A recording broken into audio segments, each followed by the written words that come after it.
they march down the street, their neighbors, their families and friends, consoling all those who face death and defeat, wondering when this trouble ends. They've lost their possessions, they've lost all hope, they have no place to go. You have a voice, now make a choice, stand up or choose to ignore, and raise them up to God in prayer. How can we let them know we care? No more violence, no more hate, peace and calm beyond your state.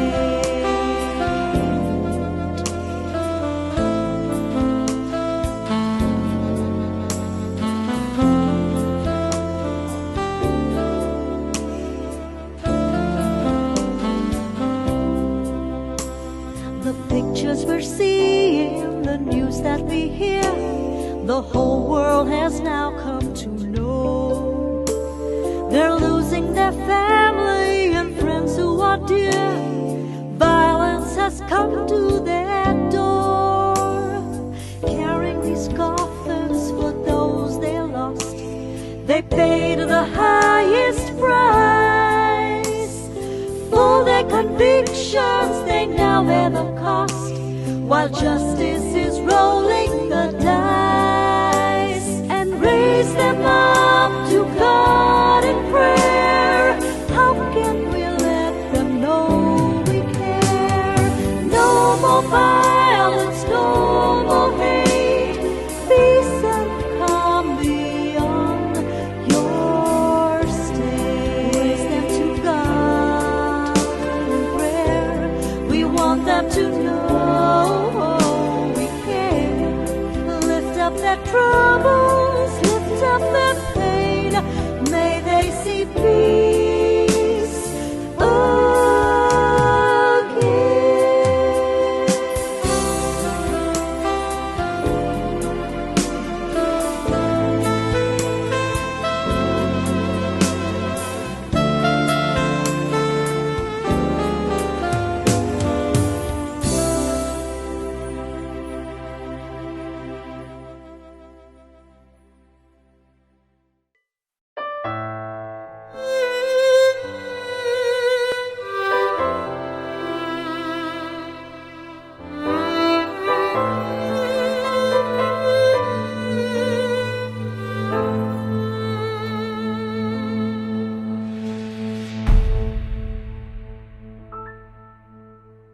सुनो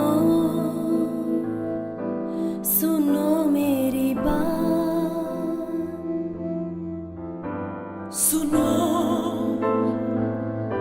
to the voice of my heart. Right now, here today, I've got something to say, so don't stand in my way.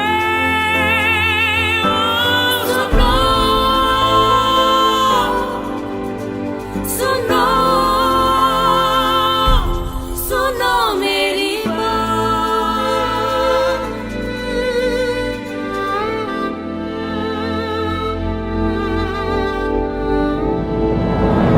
अब मैं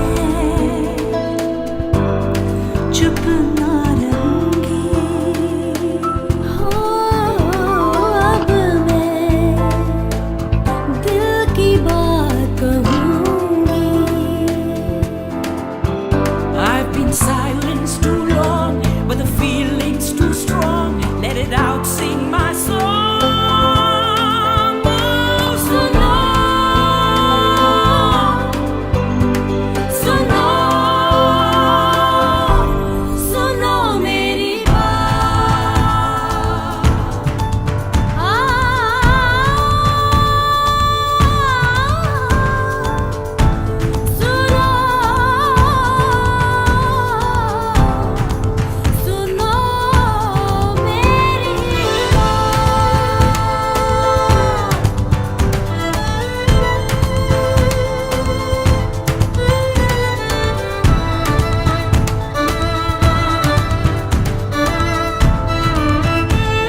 In the midst of these unspeakable atrocities and chaos, our hearts are so deeply pained and anguished.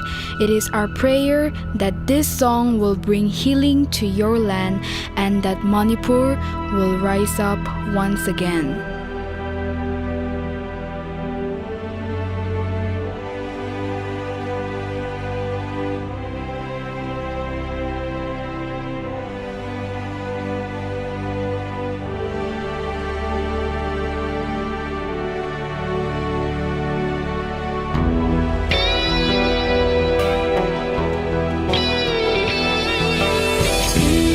Manipur, I cry for you as the fire burn you down. Oh, the pain you're in, all so real. Wish I could come and heal.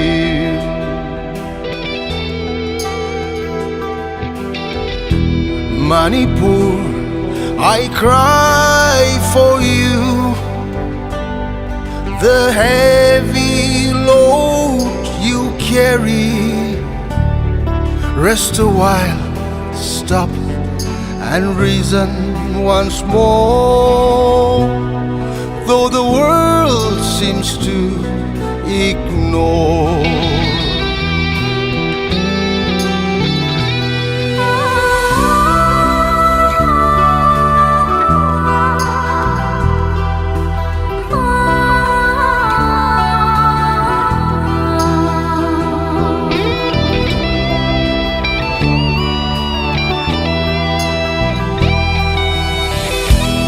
Manipur, I cry for you, for the blood of your sons and daughters, and the children cry in despair and sorrow.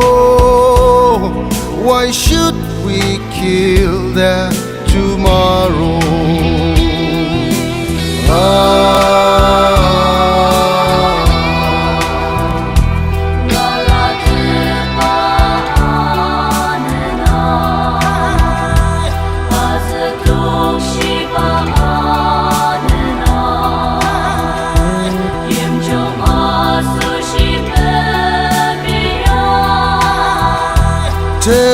Temeyemi aku it is love that conquers all. Peace and harmony I pray for thee. Mercy of a sacrifice rain down through the land. Oh Manipur, oh Manipur, a corner of India. In your sorrow and pain I stand with you. Oh Manipur, rise up once again. Oh Manipur, may you heal soon. Oh Manipur, a corner of India. In your sorrow and pain I stand with you. Oh Manipur, rise up once again. Oh Manipur, may you heal soon. Oh Manipur, may you heal soon.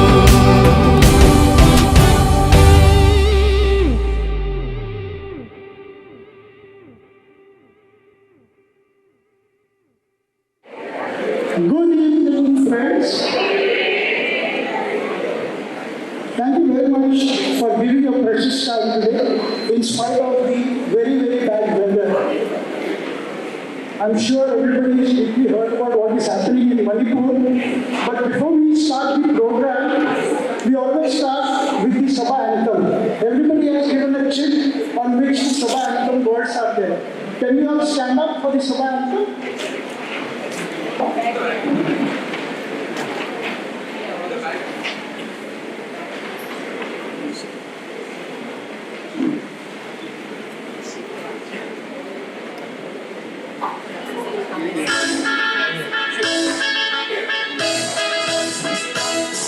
Every Christian has a call to end hatred, to fight for justice in our land.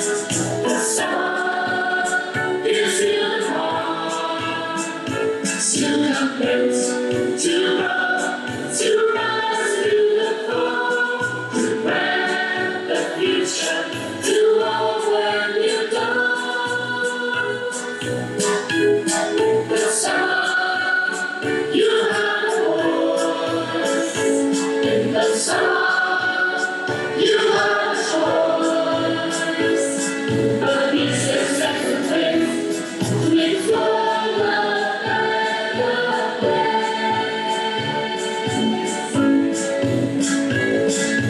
Politics and love, education of man. A world that's free, a world that's free. In the sun, we shape our creed. Yes, people's heart is in the arm. We renew our vision, fulfill our mission. In the faith of St. Paul, it cries to its greatest song. In the summer, you have a voice. In the summer, you have a choice. The business sets the pace, makes for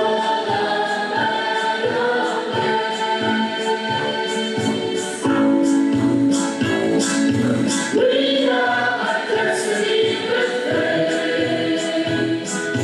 We'll reach the time of love overhead. The sun shows the way. Come into the better tomorrow today.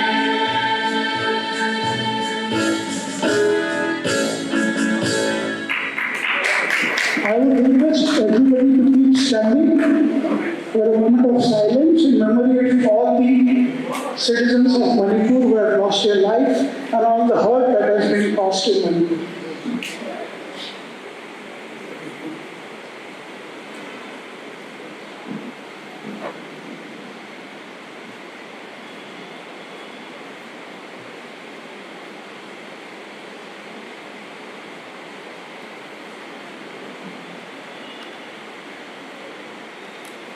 Thank you.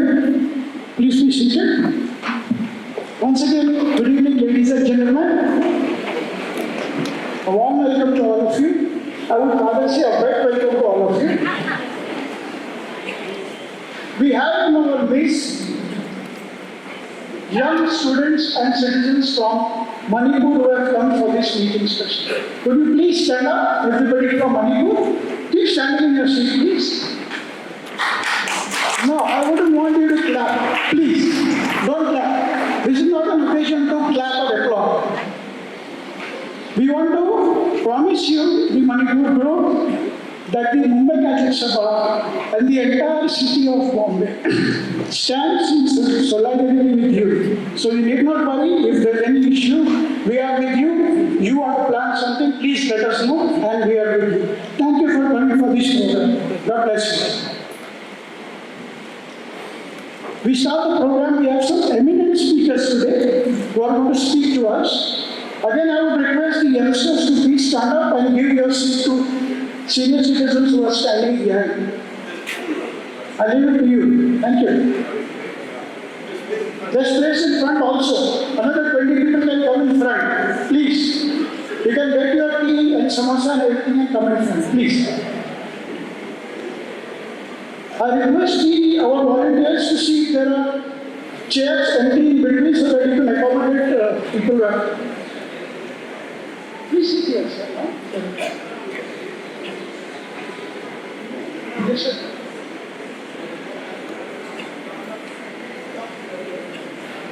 We start the program. May 4th was the day when all these tamashas started. I would call it a tamasha or I would call it whatever you want. It was what do you say, episode that is not to be remembered. And we received a call from Bishop already saying that we need to do something. We need to come together and plan something. And that's where the ball started rolling. I'm not wasting much time. I would request Bishop Alvin to please come forward and preside over this committee. Bishop Alvin.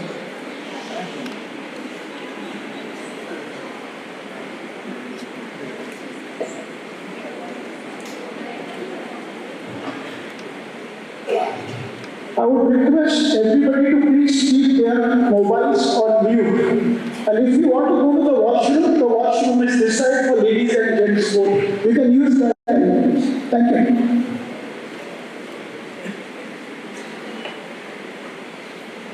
Manipur के प्रिय दोस्तों,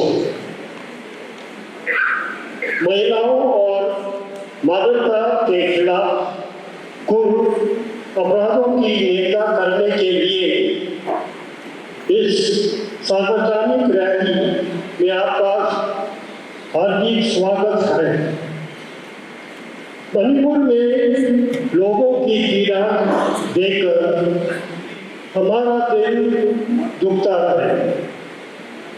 हम जानते हैं कि इन अत्याचारों के लिए कौन जिम्मेदार है। ये लोग चुप रहते हैं क्योंकि ये अपना लक्ष्य हासिल करना चाहते हैं। हम यहाँ मणिपुर में अपने दोस्तों के प्रति एकजुटता दिखाने के साथ साथ पीड़ितों की सहायता के लिए ठोस कदम उठाने और शांति और सद्भाव के पुल बनाने के लिए एकत्र हुए हैं। हमारे पास प्रज्ञा वक्ता है जो हमें ज्ञान देंगे और मणिपुर में इस दुख के लिए जिम्मेदार लोगों की नफरत और बुरे इरादों का मुकाबला करने के लिए समाधान और तरीके पेश करेंगे। Dear friends, we are here to show our solidarity with the Manipuri people. We are here because we suffer, we are pained at what is happening in Manipur. We are here because we want to understand more about the situation in Manipur. We are here because we want to take some concrete steps in whatever way we can help the situation in Manipur. So my dear friends, we have eminent speakers here who are going to enlighten us about the situation in Manipur. I know sometimes through WhatsApp, through news, and sometimes fake news also, we sometimes get confused at what is the root cause of the situation in Manipur. So we are here to condemn the silence of those who are responsible. We are here to find out the root cause of the situation in Manipur. It is not very easy. There are sinister hands behind it. And therefore we are here to condemn the situation in Manipur. My dear friends, we have, as I said, eminent speakers, and I will not take much of your time. But thank you for your participation in this rally, in this meeting. I think seeing you, we have the courage to go ahead and to plan and do something for the people of Manipur. Thank you.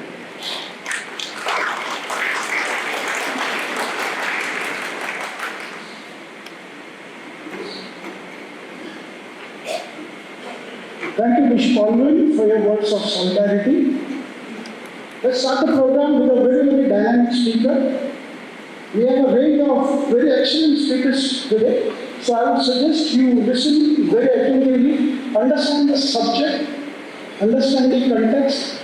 So it is high time we as Catholics also change our thinking with respect to socialism in the country. First we have Senior Advocate Meet Desai. Meet Desai is a human rights lawyer, a very ardent supporter of the Sabha. He is the Vice President of the People's Union for Civic Liberties, commonly known as PUCL. He is a senior counsel. He has been practicing criminal matters in the High Court, in the Mumbai High Court, and the Supreme Court of India. On a special request from our President, Alfred D'Souza, he has agreed to come and address our gathering. Advocate Meet, welcome.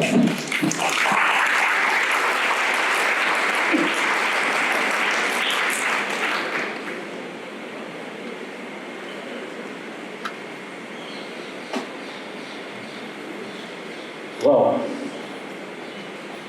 I was expecting to speak to an audience of about 50, 75 people.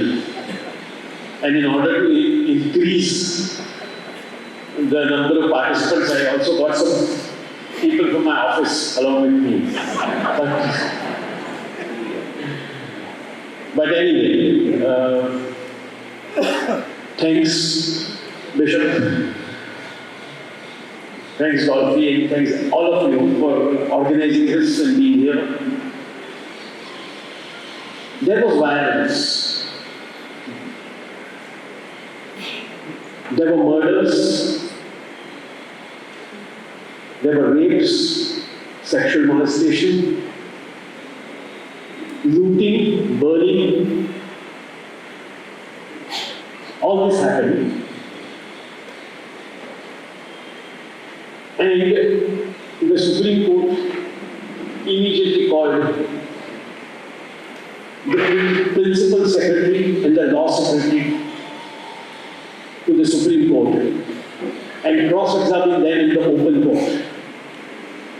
The NHRC Chairman, National Human Rights Commission Chairman, and retired Supreme Court Chief Justice immediately visited the area where this has happened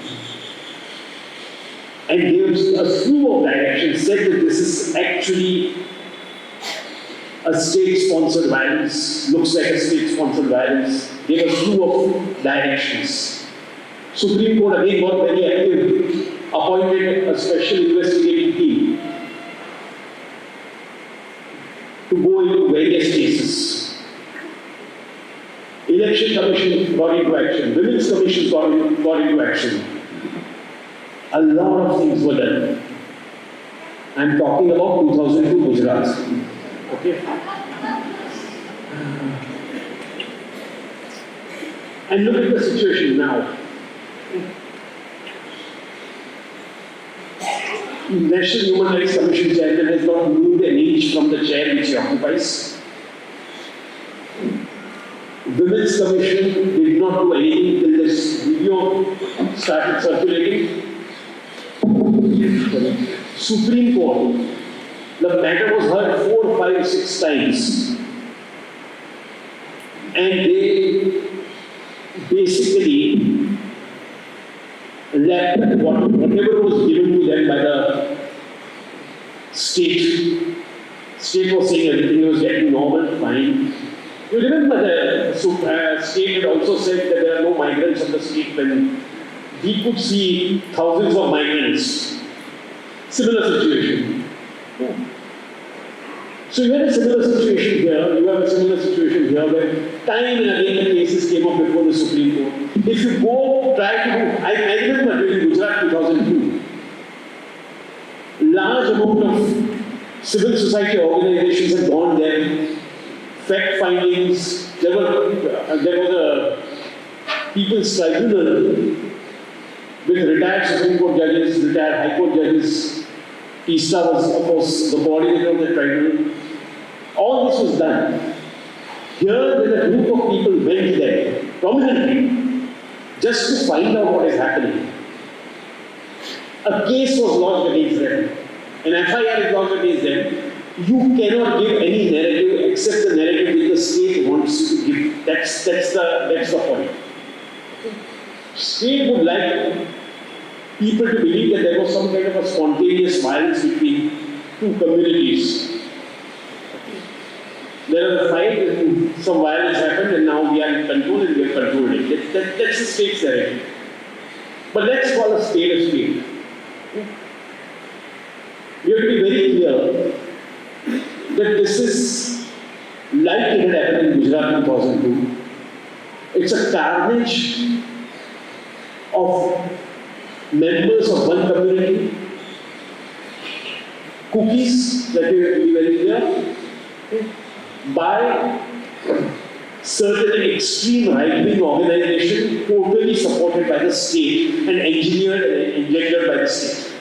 That is what has been happening in Manipur. Should both the communities, should there be peace? Of course there should be peace. Nobody can dispute that. But we don't want a peace of graveyard. We don't want that. That doesn't lead us anywhere. Look at the situation today. I'm sure speakers after me are much more qualified to speak about what is happening right now in Manipur than I am. But look at the situation. You don't have the relief camps. You don't have relief camps being run by the government. The civil society organizations have started doing the relief camps. Material is unable to reach them, reach those people. More than 200 to 300 churches have been destroyed or burned. I see some amount of repetition of what had happened in Gujarat in 2002. We were quite active during that time. I see some, and I think there is a lesson to be learned from that. And that lesson which we must learn is the present establishment may select a particular minority at a particular time to attack, but it is against all minority communities. Remember that. And it becomes our duty, no matter who is attacked, to come out and say that the attack is wrong. Today, 2002, it wasn't a Christian community. Kandaman, of course, it was a Christian community. 1984, it was a 6. Today, a lot of Christians are under attack in Manipur. Whether they are being attacked because they are Christians or not is a separate issue. Okay? But the fact of the matter is that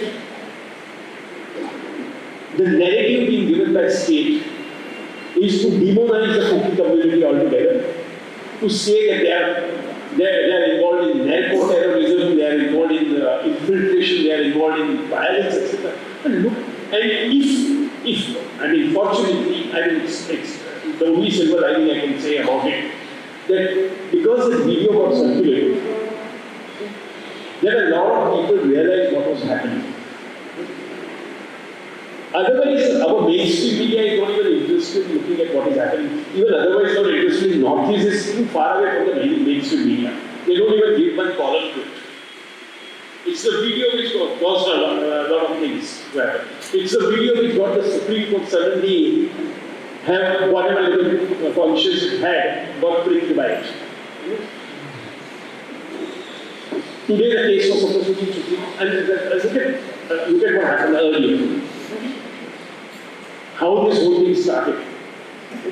This whole thing started because on 27th March 2023, the High Court there passes an order, according to me a completely wrong order, which directs the state government to recommend that the Maiti should be treated as a scheduled tribe. Directs the state government to make a recommendation that Maiti should be treated as scheduled tribe.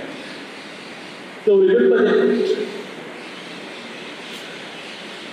cookies are already classified as scheduled tribes, and there are various other scheduled tribes also in Manipur. 70% of the land which they occupy is forest land.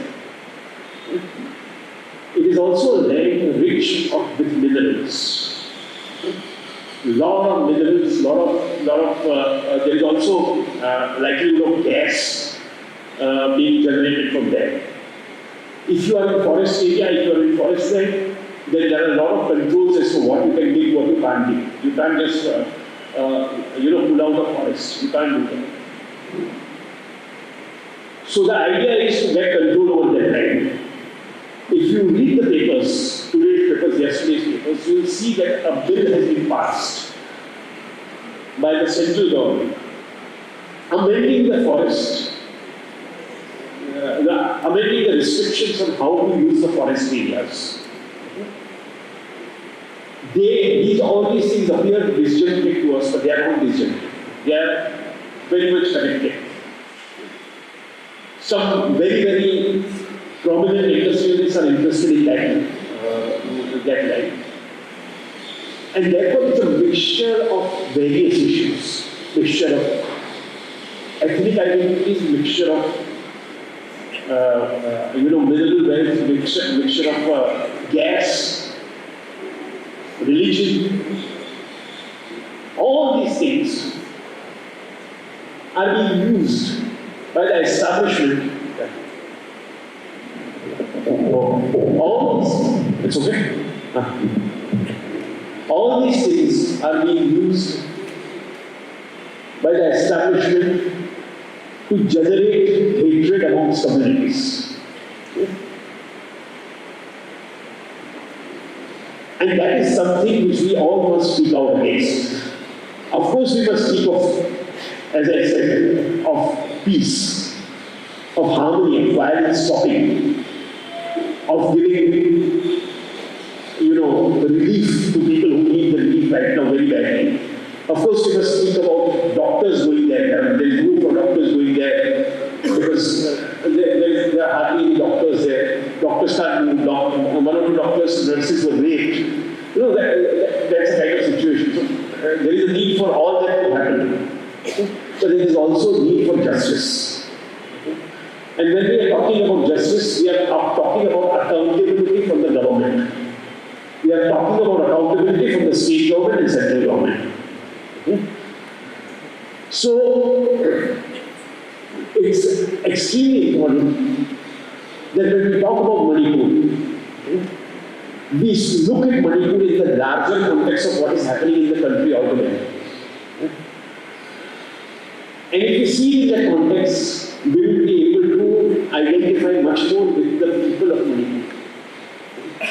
With the people of Manipur is what they are suffering today. Because otherwise, Manipur, Northeast, I remember talking to a friend of mine 20 years back, a very, very socially conscious person, that how many races are there in India, and the answer was Aryan and Dravidian. Okay? They were not even conscious of the fact that Northeast exists. Okay? And one thing this crisis has done is brought Northeast into the focus, into a central focus.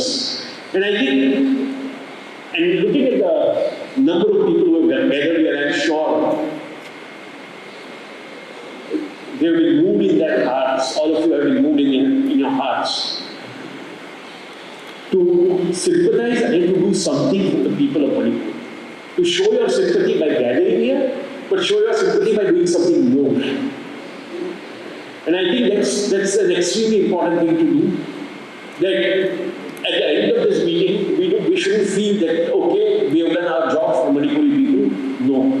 This should be only a beginning of what we want to do for the people who are suffering so much in Manipur.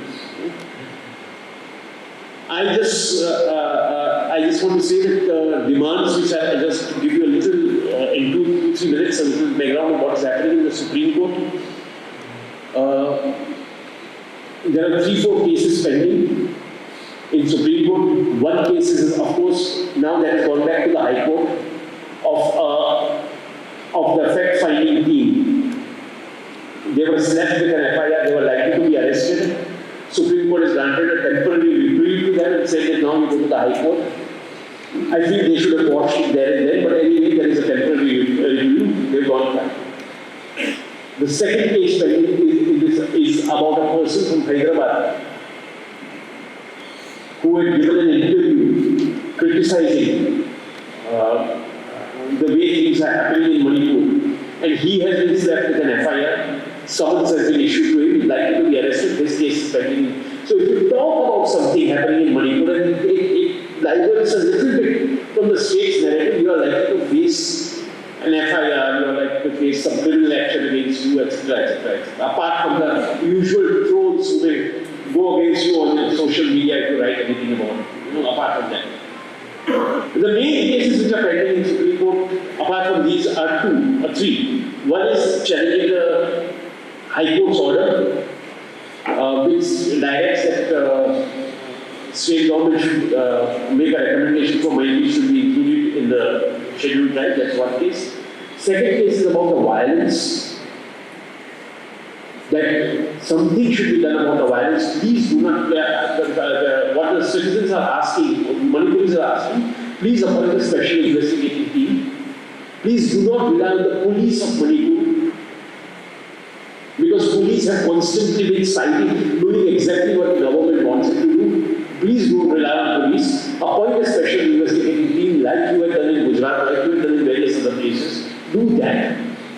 Appoint another team from the civil society to monitor what is happening in the relief camps, rehabilitation, what is happening about that. Please have a team to look at it. Because if you only rely on the government's version, you will get untruth and you will get lies.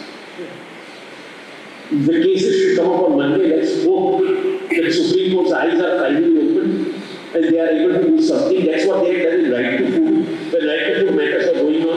For 15 years in Supreme Court appointed food commissioners in every state from civil society, saying, you go, you find out, and we won't rely on what the state says. State gives us a very bloated and very wonderful picture, we don't want that. You go and find out on the ground level and let us know, and then accordingly we issue directions. So that is what is required, those are the demands.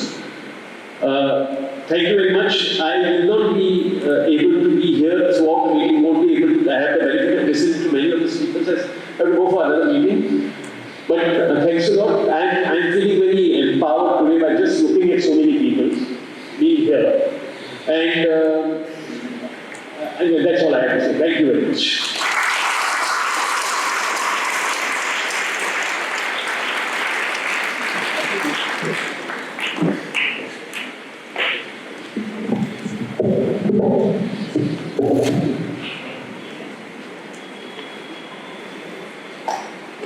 The heat is on. Right?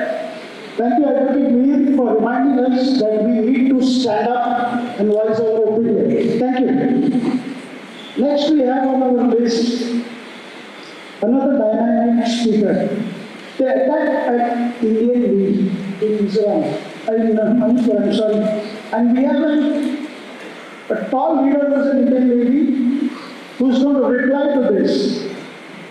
She is an Indian civil rights activist and a senior journalist. She is a founder, trustee and secretary for Citizens of Justice and Peace. She is a recipient of the Padma Shri Award from the President of India for service in public affairs. Her organization is known for its pioneering human rights work in the courtroom, advocacy and training. She has been jailed for over 70 days in a vindictive government. Then released on interim bail on 3rd September 22. And now the Supreme Court has granted her a regular bail. That is on July 1923. She is a recipient of over 24 awards, including the Newman Human Rights Award. She is an author of Beyond Doubt, a dossier on Gandhiji's assassination edited by her. She is a foot soldier of the Constitution. Ladies and gentlemen, I give you the foot soldier of the ladies' flag, Tista Setalwa.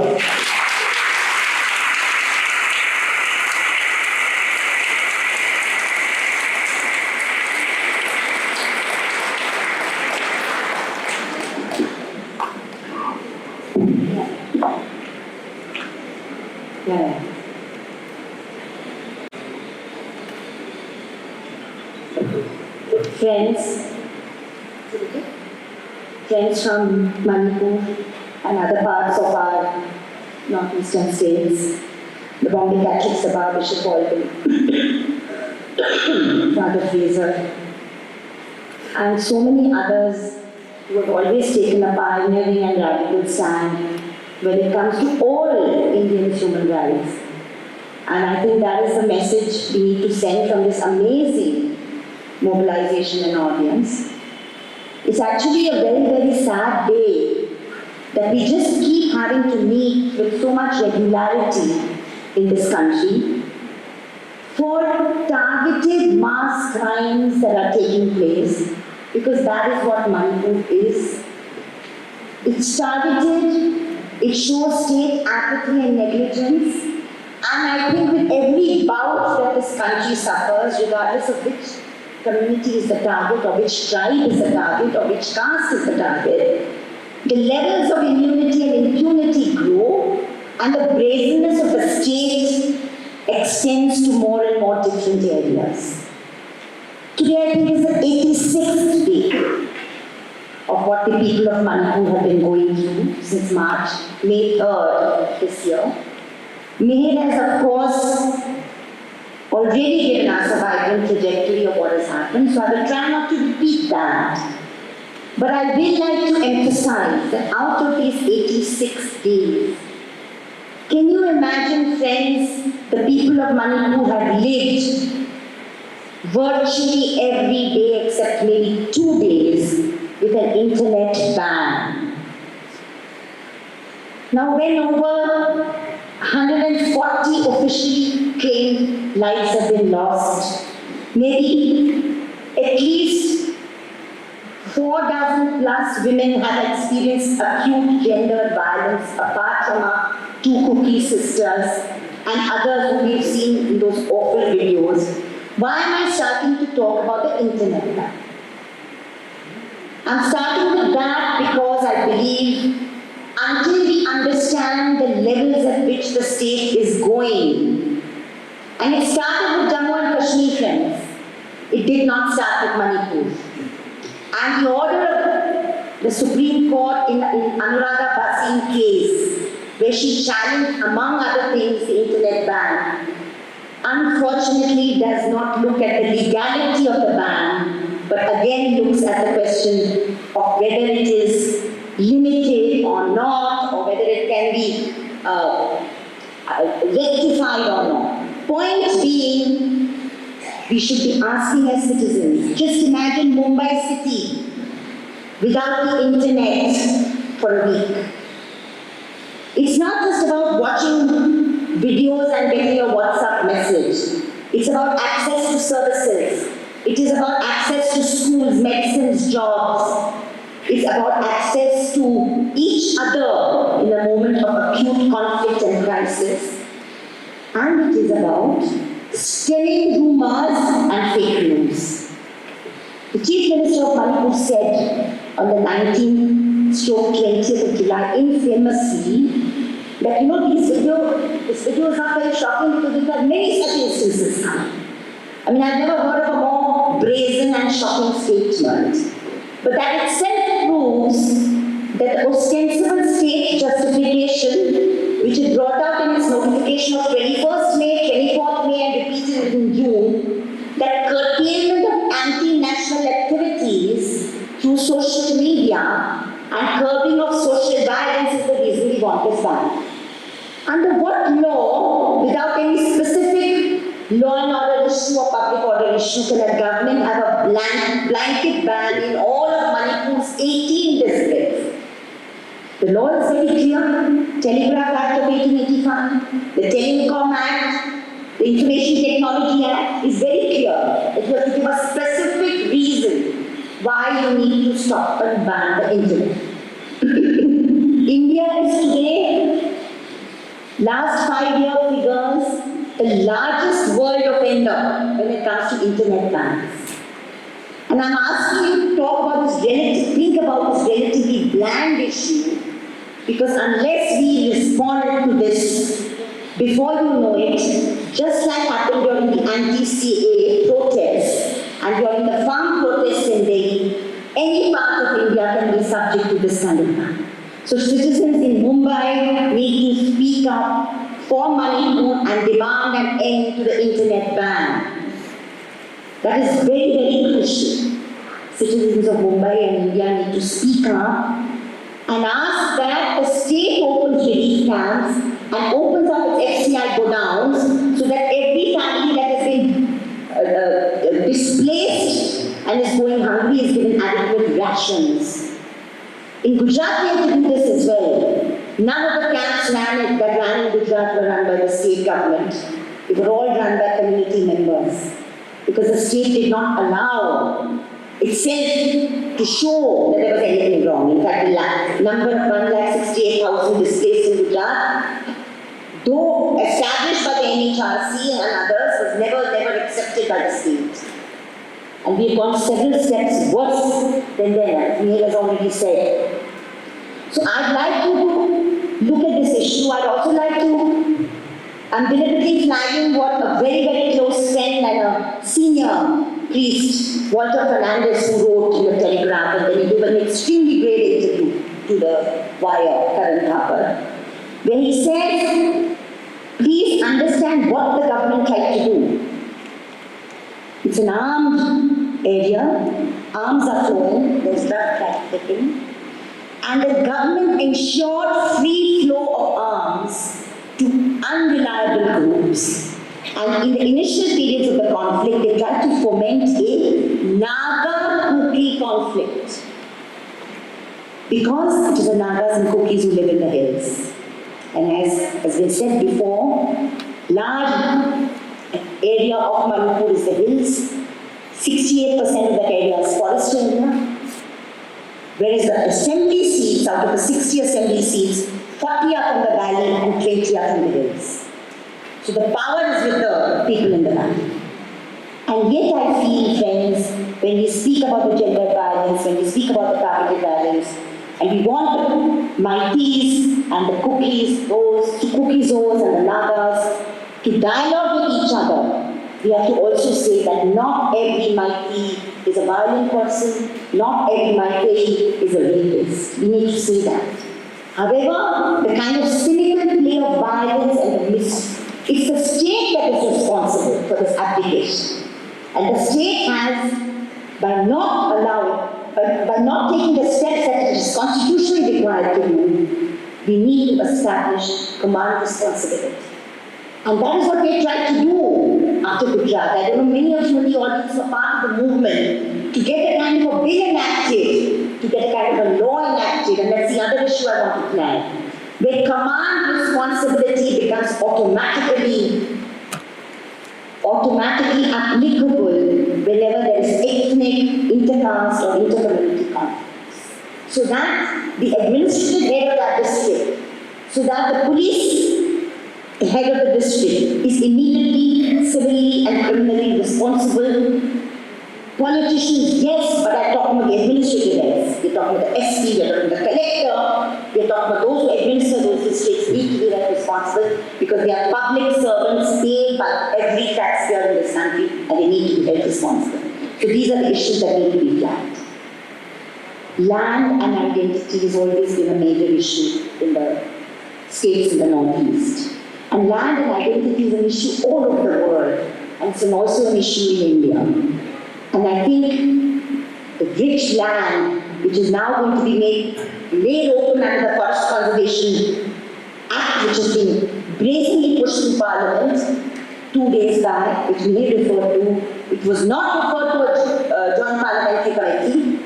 Objections were not taken from Adivasi groups and ethnic tribes as to how it will impact on their lives. There is one proviso which says that 100 kilometers of the international border. And if your land is within 100 kilometers of the international border, it can be taken over by the state in the name of infrastructure. And that lies behind, apart from the loss of lives and the dignity, an 80-year-old Kuki woman married to a freedom fighter is burnt alive. I mean, there's so many horrific stories, which ones to be narrated and which ones to be leave out. How many children have been displaced? What has happened to schooling for 86 days? What is the state of hospitals and public health centers and primary health centers? Are medicines reaching the people who need them? Of course, these are critical issues, but equally critical is the issue of the brazen attempt to use this conflict to grab land. And what will be done with that land? What will be done with that land which is rich in preservation of ecology and forests is either palm oil production, because we had a huge convention in Manipur a year and a half back, with the Chief Minister Biren Singh saying we want Manipur to lead so that we can take over the exports of palm oil, and 3 large industrialists are bidding for that land. And there's also the minerals which have been talked about. So yes, there is that. But there is also the issue of the Kukizos, the Nagas, Maldives. And if you look at what a section of the far-right communal forces, and we are very familiar with in mainland India, Northeast India, and I'd like to name one particular organization which is at the fountainhead of this very divisive ideology. It's the ideological backbone of the present government, the Rashtriya Swayamsevak Sangh, and it has its manifestations. The Agambai Bengal, the mighty Reform. You have these manifestations in the valley. They're not mighty groups, but there are certain sections who are trying to engender this. You suddenly see the hashtag Mighty Vaishnav coming up on social media, which is a concept unheard of in the North. But you're trying to quote-unquote mainstream Hinduize a section that, yes, sees itself as Hindu, but is not the same Hindu-Christian or Hindu-Muslim dynamic that you see in the rest of India. So there are many, many layers to this entire conflict.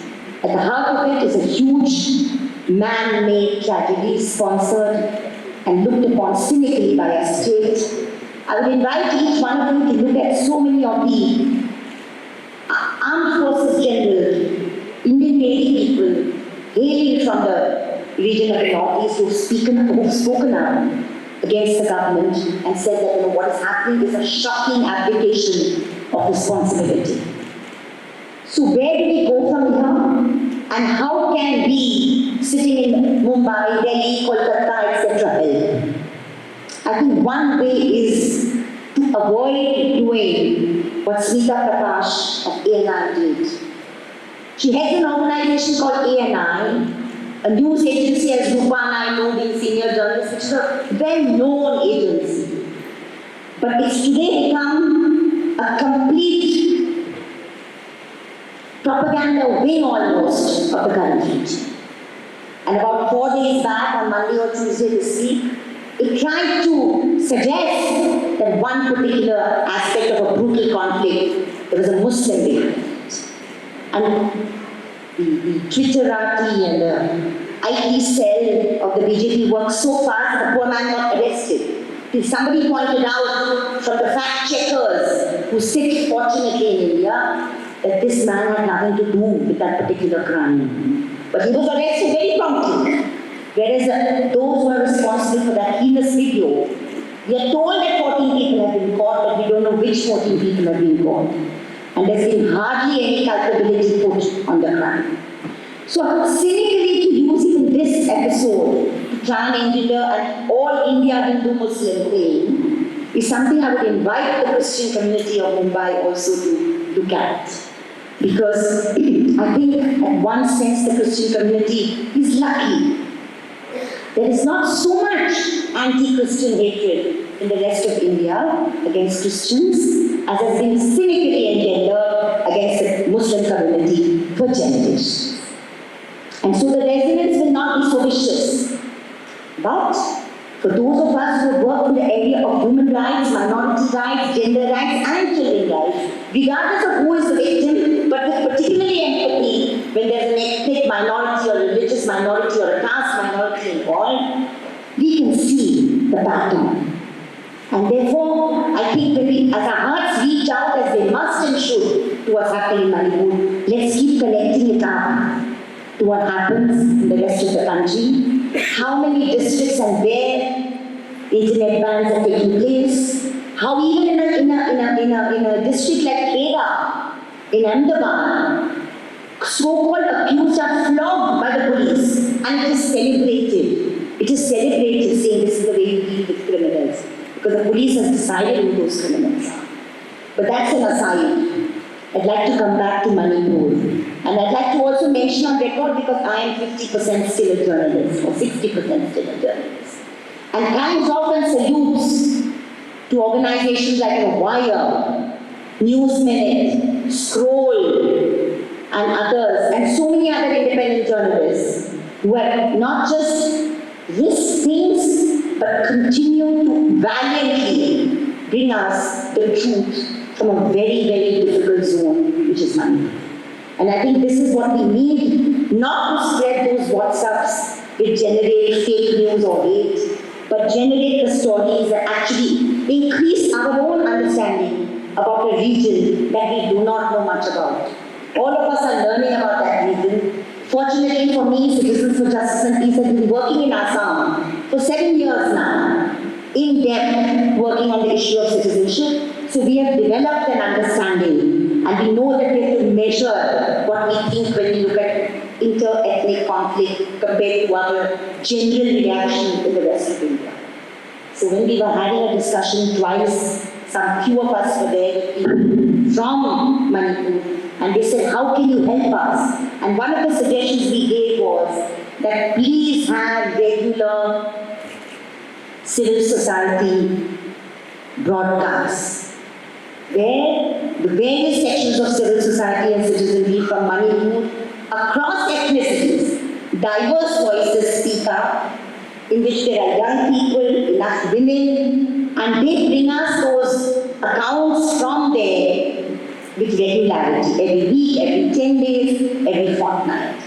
We are hoping that that actually operationalizes very soon. But I think that many of us who have access to organizations, small and big, who can send relief and rehabilitation in whatever form to credible organizations working in the relief camps, we should come forward and do that. Because the situation for medicines, children's clothes, books and food, even food I'm told, is very, very harsh. Thank you so much for a very patient hearing. And I too might have to leave in a little bit, but I really congratulate the Bombay Catholic Sabha and Bishop Walton particularly for doing this. And I just hope that it's not a one-time meeting and we keep our concern for the people of Manipur alive. Thank you very much.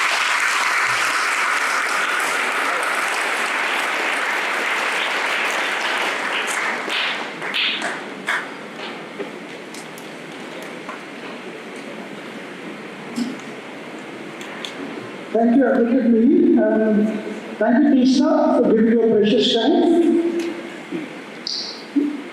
They have to go for one more meeting, so please excuse them. Thank you, sir.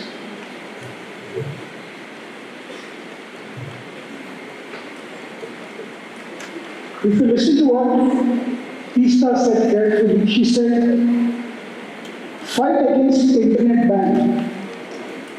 If you do not have internet for 10 minutes, your blood pressure goes up. Isn't it? In the city of Mumbai, your WhatsApp is not working, Vodafone is a thief, Jio is a thief, everybody is a thief. And can you imagine they are not having internet for 2 months? They are cut off from the outside world. We have the press here today.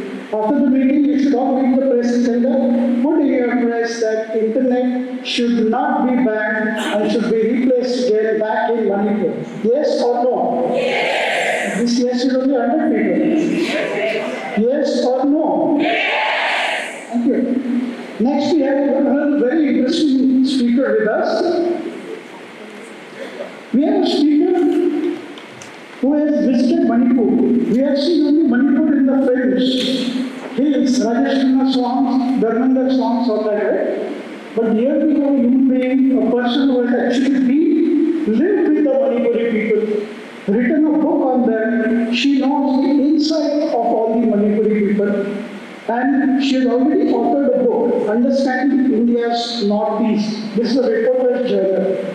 She has written out all her personal experiences over the past 3 decades and her visits to the Northeast region. Friends, we have with us Rupa Chennai, who will give you her insights on Manipur.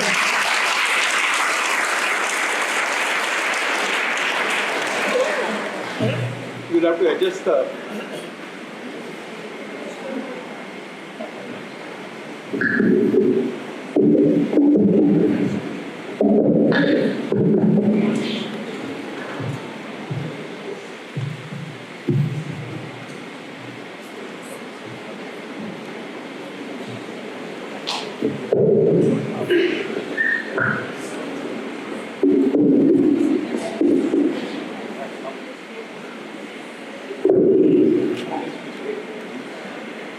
Friends, it's a great honor for me to be here on this platform, and I do thank you because I faced a very difficult task of trying to explain what I know about the Northeast, and particularly about Manipur, based on my 30, 40 years of experiences of visiting there. I have friendships there that go back to the last 45 years, amongst the Meitei, amongst the Kuki, amongst the Naga. So I have a big responsibility to try and communicate to you what I have learned and what I think they would like to share with you.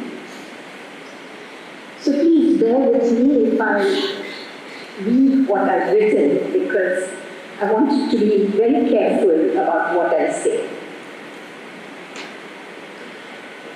During my first visit to Manipur in 1980, the walls of Imphal were ablaze with the slogan, "Indian dogs go home." It was the time of fearsome urban guerrilla warfare waged by the Meitei and Naga groups against the Indian Army.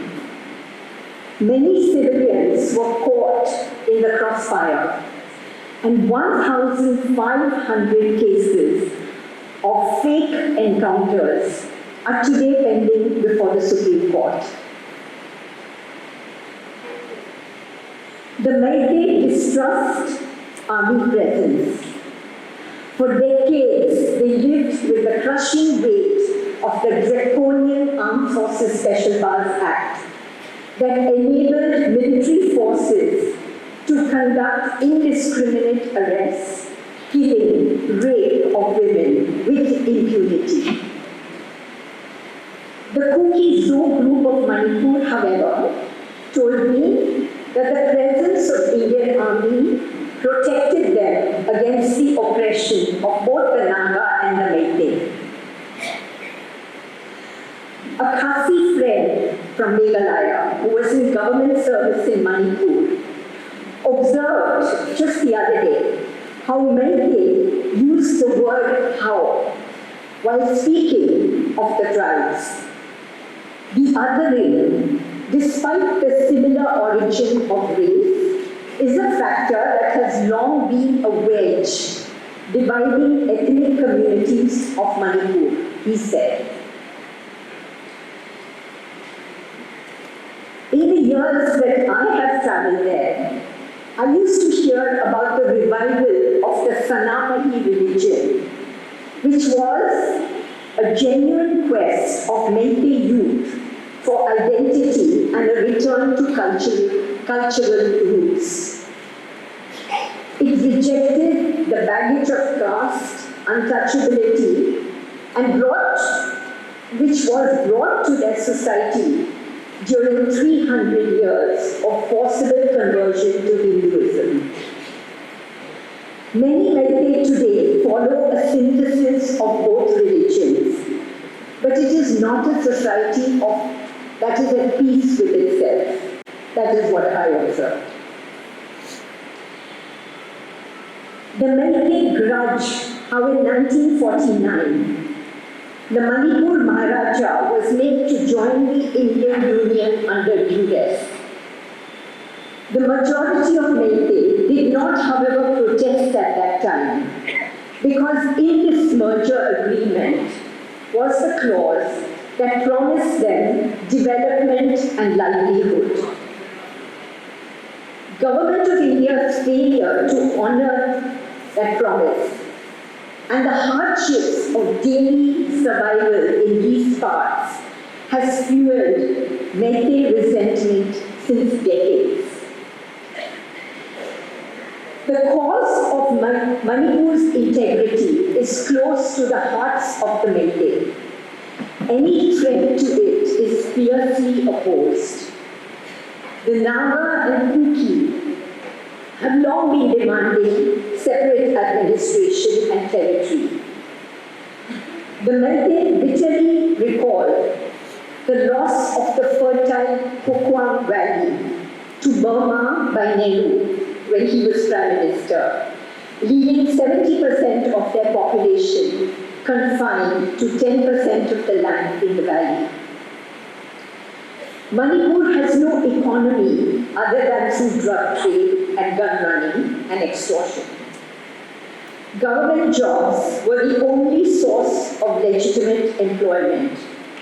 But to even avail the job of a peon, to get a promotion or get admission in an educational institution, bribes of huge amounts had to be paid. It was this widespread perception of corruption that led to the ouster of the Congress party and the emergence of the BJP in the 2017 election. Led by Chief Minister Biren Singh, now in his second term in power. Deep-rooted fault lines have since then been nurtured by political forces, leading to indoctrination and radicalization of youth connected to the Arabbai Tengol and Meitei Likud that claim to be cultural groups. Supported by Meitei women who have fought a long history of human rights. They have conducted murderous attacks on the Kuki in the foothills surrounding the Imphal Valley, rape and arson. Given the conflicting claims over who cast the first stone or who has more dead bodies, it is not possible for us to verify the truth at this point in time. But having closely followed events since May 4th, as they were actually unfolding, my impression is that in the first phase of violence, the Kuki suffered gravely, fighting a losing battle with country-made weapons in self-defense. In the second phase, Meitei casualties shot up. 200 are estimated to be massacred in the Kamenlong incident of June 13 onwards. The Kuki compelled their militant groups to come out of their designated camps, where they were confined in an agreement of suspension of operations with the government of India. The incident of Kamenlong is not officially admitted by the Meitei because they could not explain what thousands of Arabbai Tengol or Meitei Likud were doing in a Kuki area in the foothills of Manipur.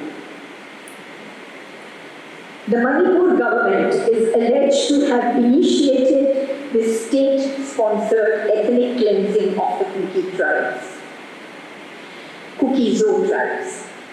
In March, they initiated a grab of Kuki ancestral land, claiming that they were state-owned reserve forests. They appear to have taken a leaf from the Burma's military rulers that did the same to the Rohingya and then bartered their pristine lands in deals with the Chinese and Indian business interests. Sandwiched between the two hostile groups in Manipur, the Naga and Meitei, the Kuki are also spread across all neighboring states, barring, I think, Arunachal. They represent amongst the most vulnerable of groups. It is said that they were the last of the tribes to come to the northeast region. British records show that they settled in the region since 1800s. The Manipur government is on record recently claiming that the Kuki are poppy growers, narco-terrorists, and illegal infiltrators. It ignores the fact that every group in Manipur, including insurgents and politicians, thrive on the drug trade and are actually drug lords. Poppy cultivation arises in the absence of other means of economic development. And the issue of controlling illegal infiltration from Myanmar is the job of the government, not of citizens.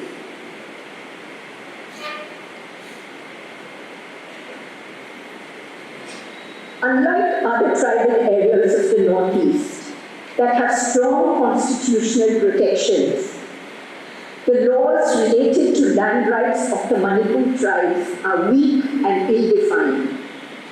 They have long sought protection of the 6th schedule of the Constitution as given to the tribes of Assam, Meghalaya, and Mizoram.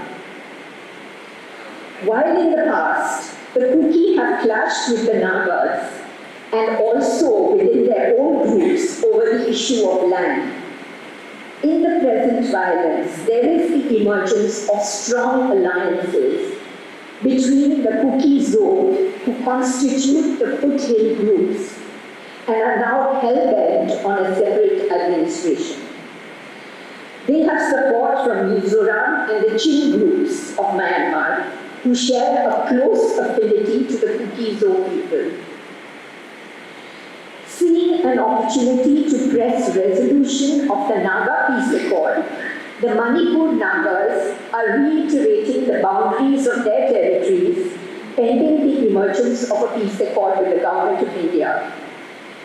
With the centre intent on following its own agenda, conflict resolution needs intervention from other northeastern states and the strong involvement of public opinion in the rest of India. The worry for all other northeast states now is that the conflagration will spread to neighboring states of the northeast.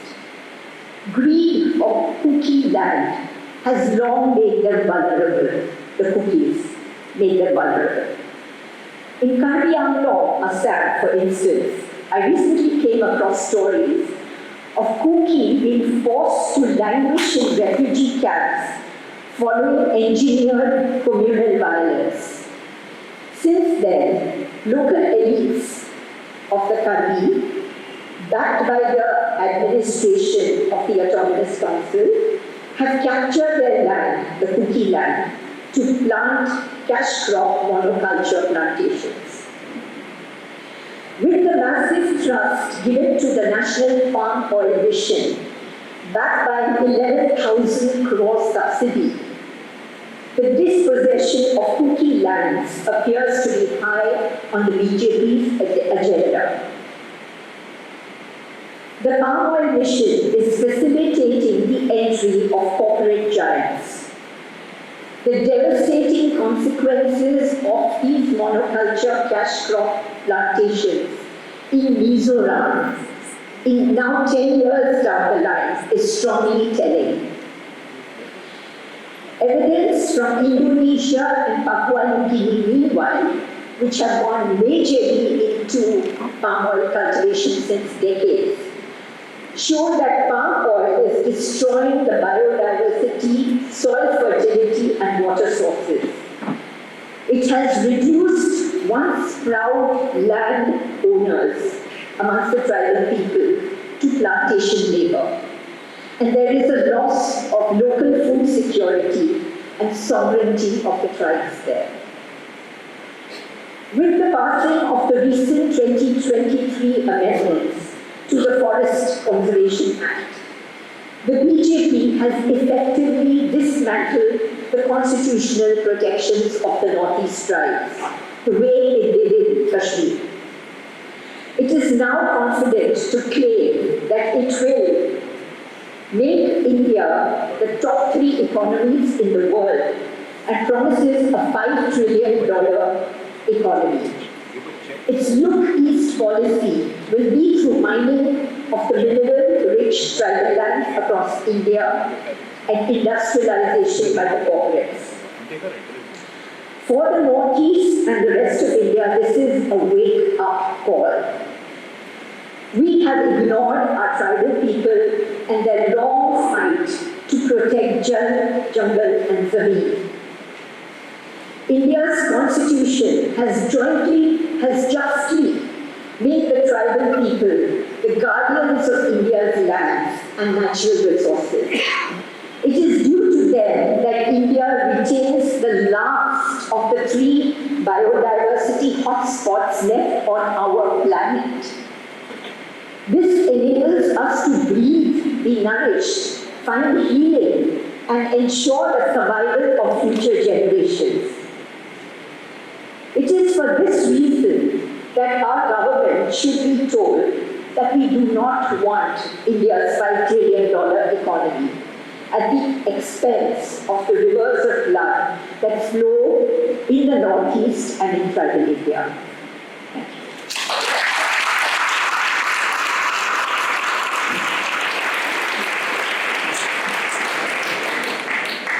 Thank you.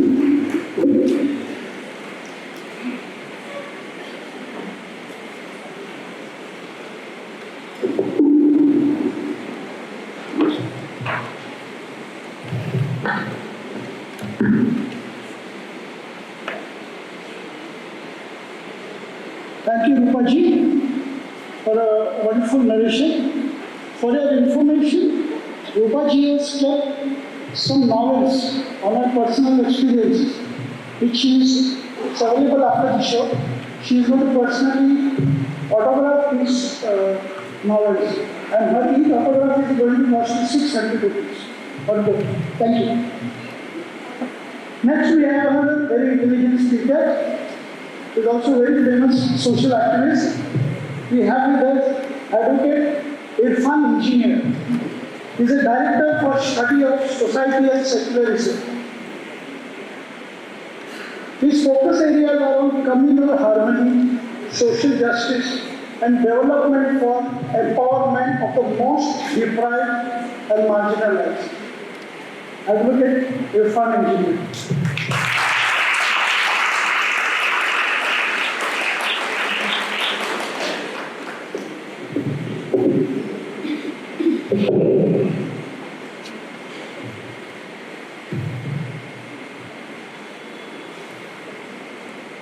Thank you, Bishop Alvin and Bombay Catholic Sabha for organizing this excellent meeting, taking this initiative. It was much needed, yet very little that we are doing to pressurize the government, to put pressure on the government to bring awareness of what is happening in Manipur. Thank you all for being here and showing that sensitivity. We need to go on the streets. We need to do a lot to tell the government it is that we are in solidarity with the people of Manipur. A lot of ground has been covered. A lot has been said. I'll try not to repeat most of it. The situation in Manipur right now can be categorized as a civil war going on, where one side is backed by the state and the weaker side, the tribals, the cookies, are all receiving help. It's a civil war because just like civil war, there are front lines, there are trenches. 4,000, government tells us that 4,500 guns and arms were looted. How can citizens loot unarmed citizens loot arms from police. It is unheard of. Please read it as these arms were handed over to their favored people, organizations, to carry out massacre. And as speakers before me pointed out, why did they want massacre? Why did they want to attack cookies? It is because they wanted their forests, their land, for minerals, for palm oils, for natural resources, and to favor the most favored industrialists of this government. They are being favored in Dharavi. Dharavi land is being handed over. So these are not separate issues. This is how our state is functioning, through repression, through disregard for laws, disregard for constitution. It is a brutal state, and the people, particularly the weaker sections, all weaker sections, Muslims, Christians, tribals, Dalits, women, all are suffering under this brutality. Our sufferings are not separate from what is happening in Manipur. And therefore we need to stand up in solidarity with Manipur. 250 churches burned down. I heard we have a list of all those 250 churches that were burned down.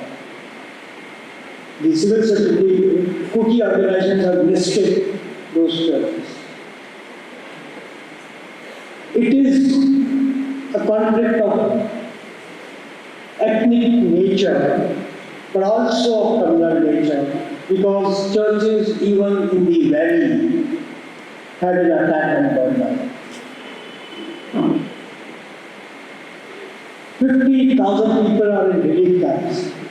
And if you see pictures of the relief camp, unfortunately we get some information from some of our contacts. If you see the pictures, they're all, when they lie down, when they sleep, they all have to sleep with their body parts over each other. Their bodies over each other because there is no enough space. They have to worry about the next day's meal. The organizer of the camp. In one such session we were told that there is enough ration only for 2 days and they have to think of 2 days beyond. And then we hear about these assaults, sexual assaults on women. And the Chief Minister very shamelessly says, I could not take cognizance of this incident that is circulated in the video because there are scores of such incidents. And my police is inadequate. We don't know which matter to take care of. But as we heard, when fact-finding teams go, they immediately file FIRs and take action against them. They take action against those whom they want action to be taken. It is just shameless. Trenches. Actually people, particularly in Koki villages, and also in valley, they do not sleep in peace. They don't know. Their trenches and youth are going on the front line to defend their borders. Because otherwise, people will come to attack them from outside the village. Security forces that want to go into hills to protect Kuki, they are not being allowed to go, they are being blockaded at the front line and they find themselves helpless. How can security forces find themselves helpless? Unless they have decided not to do anything. It is a terrible situation. This situation can be described only as civil war. something that we read about what happened in Rwanda, what happened in Bosnia. We thought this will not happen in India. But it's sad to say that it has happened in India to this. I want to talk about what we should be, what are the short-term solutions and what are the long-term solutions that we should look for. The first thing that we should demand is that villains in government should be dismissed. Any other country, this government, Manipur government, would have been completely dismissed out of its own admission that there are so many cases of sexual assault and so many cases of human rights violations and crimes and violence that the state does not know and is unable to do anything. Unable to even file FIRs, or when FIRs are filed, to take cognizance or to investigate those FIRs and punish the victim. There is breakdown of law and order. Article 355 of the Constitution says that when constitutional machinery in any state breaks down, this center can impose presidency, emergency, or there are various other things that must be done. Center has given a very, very, very long rope to the state government for its inaction or for its support to extremist group amongst Maldives. Let me clarify, we are not blaming all Maldives. There is a sensitive song that was being played just before the meeting started. Solo Meri Dil Ki Awaaz. That song was by Maldives women who are a voice for peace. And of course others, some of them have written articles also on that. So this government has to go, President's rule has to be imposed. Along with President's rule, neutral security forces that are well armed, trained to control and well trained to control riots and violence. They have to step in, and they cannot be under control of the state government, or they cannot be local police, because local police is taking side one way or the other. All civil society organizations, particularly extremist organizations, have to be disarmed.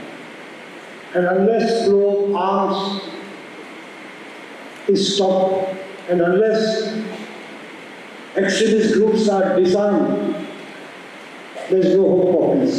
These are some immediate steps that are to be taken. Government is already talking about suspension of operation agreement with cookie organizations being withdrawn so that they can blatantly go into cookie areas and attack all the former militants with whom peace agreement has been signed. We have to oppose that. It's a step in wrong direction. In order to maintain peace, suspension of operation agreement has to continue and peace has to be built thereon.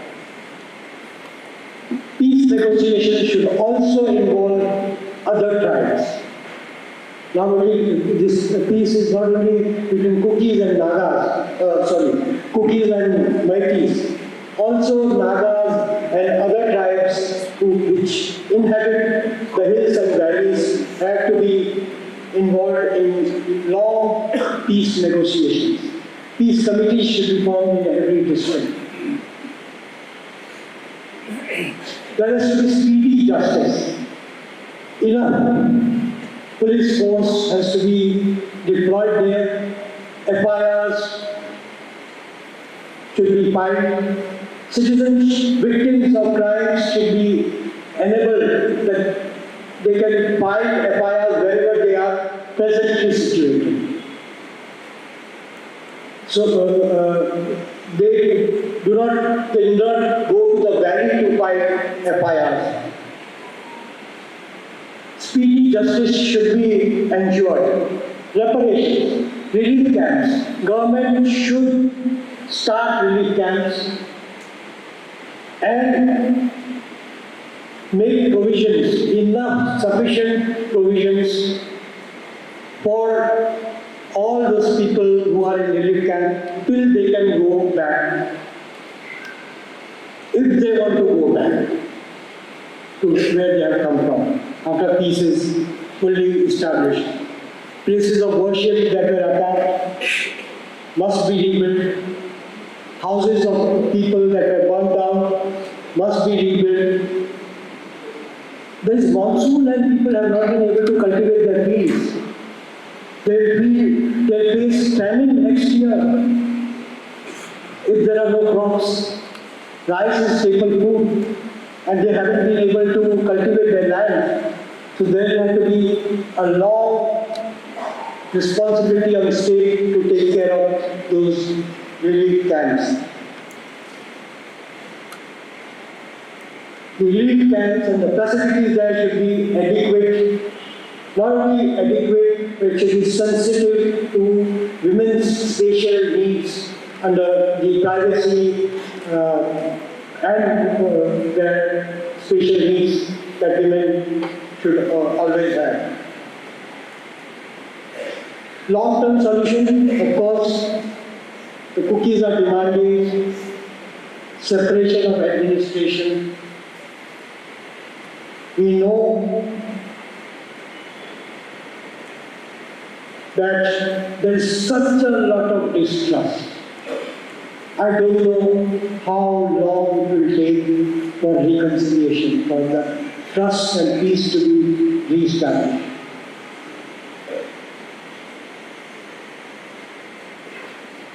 The demand of separate administration of cookies is possible within the constitutional framework.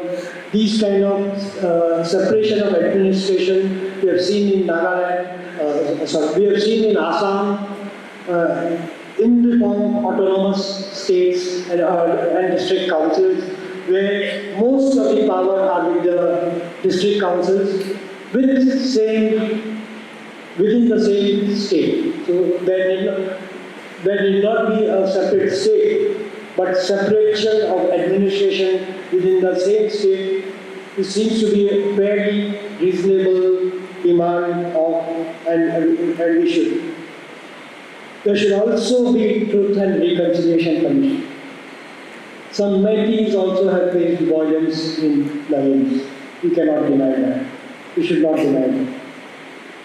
Whosoever has been attacked, whosoever has faced violence and brutalized for whatever reason, there has to be truth and reconciliation. Without that, peace would be very difficult. Now, the question is, what should we do? We, people who are sitting here. One, our responsibility is to bring about awareness. This government for long tried to black out everything. They could not black out because one video leak, and that was sufficient to go viral and bring about the plight of what Manipur is going through. Some of us were getting information. We had more responsibility of, through some channels, making people more and more aware. We should try and get information of the relief camps, of the situation in Manipur, of the violence in Manipur, and try and be a channel that we can link with media, international media, media in India, so that the more information spreads out, the more solidarity and support will be there. More information is blacked out, less people know about it, the less they will feel like doing anything, or they might think everything is hunky-dory. Let us remember, Manipur is part of India. We have forgotten that. Something is happening out there. He very well brought out that when Gujarat happened, there was some response from citizens of India. Even more brutal civil war is going on and ethnic cleansing is going on in Manipur, and there is much less that the state is doing, and even less that citizens of this country are doing. Even the sensitive citizens who are for human rights are doing. So let us realize that this is consequence of identity politics. Somewhere the identity politics is playing out as Hindu-Muslim, somewhere Hindu-Christian. In Narayanpur, Chhattisgarh, 10,000 people were turned out of their villages because they converted, because they chose Christianity as their village, as their religion. This is identity politics. Our politics should be, and we should bring about this awareness, politics should be for development, justice, civic rights, citizens' rights, accountable government, etc., etc. Finally, we should stand up for equal citizenship for all. If you fragment citizens, divide them into various communities, some communities want more privileges and more rights than the others, and the conflict will go on. So, I think there is a great need to link our problems with the problem of what's happening in Manipur. What's happening in Manipur is not separate, not different from what is happening to us. We are only being divided. When, oh, you are better and you are not so much of a threat. Somebody else is so much of a threat and we keep quiet.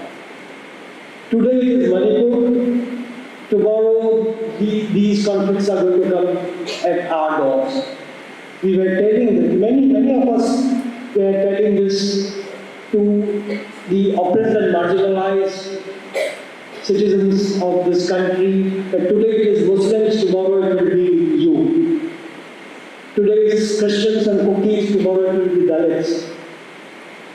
Today it is women of Kuki tribe, tomorrow it will be women of other tribes. All women, domestic violence, you see. Actually these issues are not separate. We need to see how we can link. And ultimately it is a struggle and fight for equal citizenship of all. Thank you very much.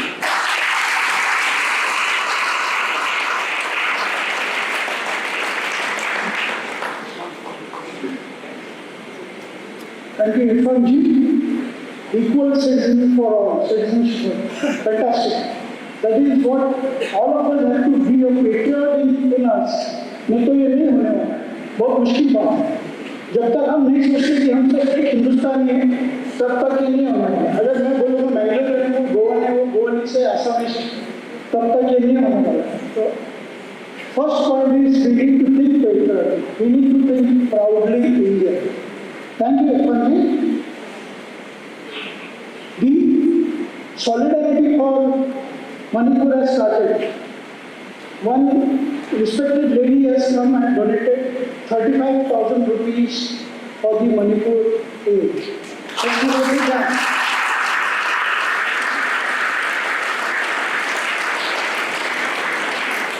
On the spot she has come and given the check and she's gone. I'm sure a lot of people will come and do the same thing after the program. We are waiting. The Archbishop, our Cardinal, has given a call, to help the victims of Manipur, and he has made a call to give the donations. The call has gone out to everybody. You can give this aid to the Archdiocese of Bombay.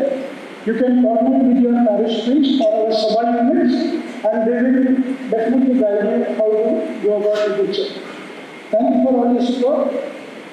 Before we continue, just want to make a small announcement. Thank you very much. We have approximately 430 people here.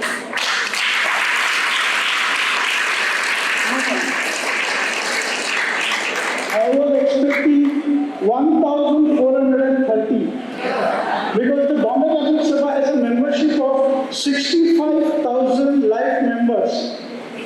I don't know when we and I and my team will be proud to say that Sabha is a power with 65,000 members. When a call like this is given, please see that you forward the messages and see that you are available for meetings like this. Like what Mr. Irfan ji said, कल आपका घर में हो सकता है, तब कोई नहीं आएगा तुम्हारे पास. Then it is going to be a whole full day. You know, then you will say, my community didn't help me. Why should the community help you? Because you never stood. And today, if you see all the speakers, none of the speakers are from the community. Mind you, they are supporting us. And we need to stand for all issues. We need to stand for all issues affecting human rights, affecting the communities in Mumbai and in the city and in the country. Stand up for your rights. You are an equal citizen. You are a proud Indian. Now I call upon our President, Dynamic Dolphin to give the passion to all of us. Please.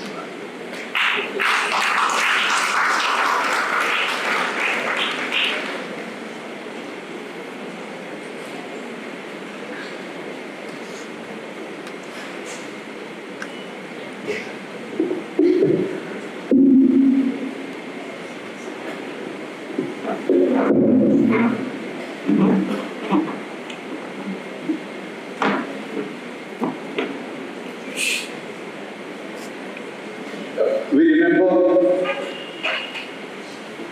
Mahatma Gandhi's one quote, how we can feel honored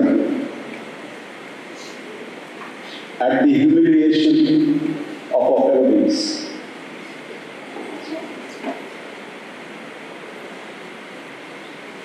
And our Honorable Prime Minister, all of 56 inches, takes 76 days to speak for 36 seconds on Manipur and the brutal rape. It's a shame.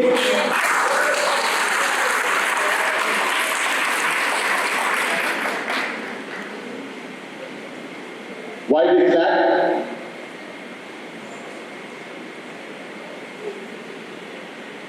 I hang my head in shame for not doing enough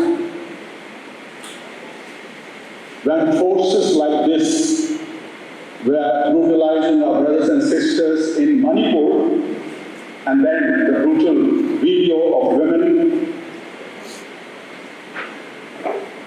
of the Manipuri women, helpless women, but also brutal things that have been happening all around in the country under the watch of this government and various states of complicity.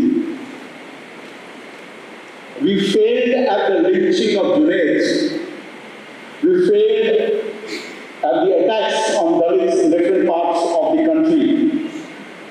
We failed when the Hathras victim of 19 years was brutally gang raped and buried, surreptitiously ignoring the family's concerns. We failed closer home in Pune when Principal Alexander Reed was attacked in Pune.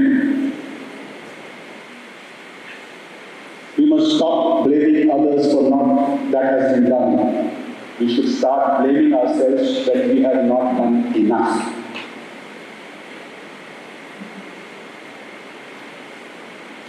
Those flags can give us consolation and also good for blood circulation. But we need to be out on the roads, not only WhatsApp with the fizzy thumbs up. Doesn't make sense. And that's why we are very, very grateful today. In spite of the inclement weather, that we chose to be here. And we also have, as part of the network, members of several other communities who have joined us besides the speakers, as Vinod said, and we really thank you. Let's give ourselves now a big hand.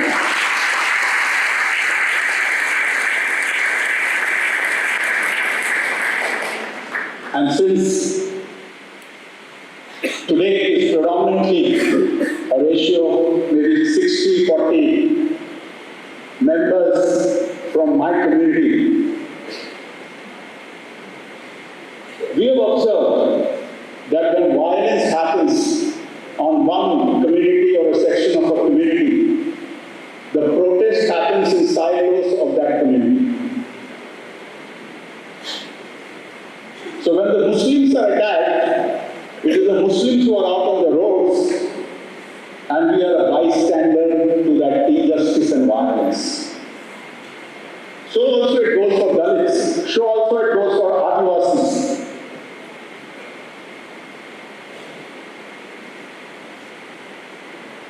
If you want to stop this bully monster, the best thing to do is that whenever there is an injustice against any community, we all stand together.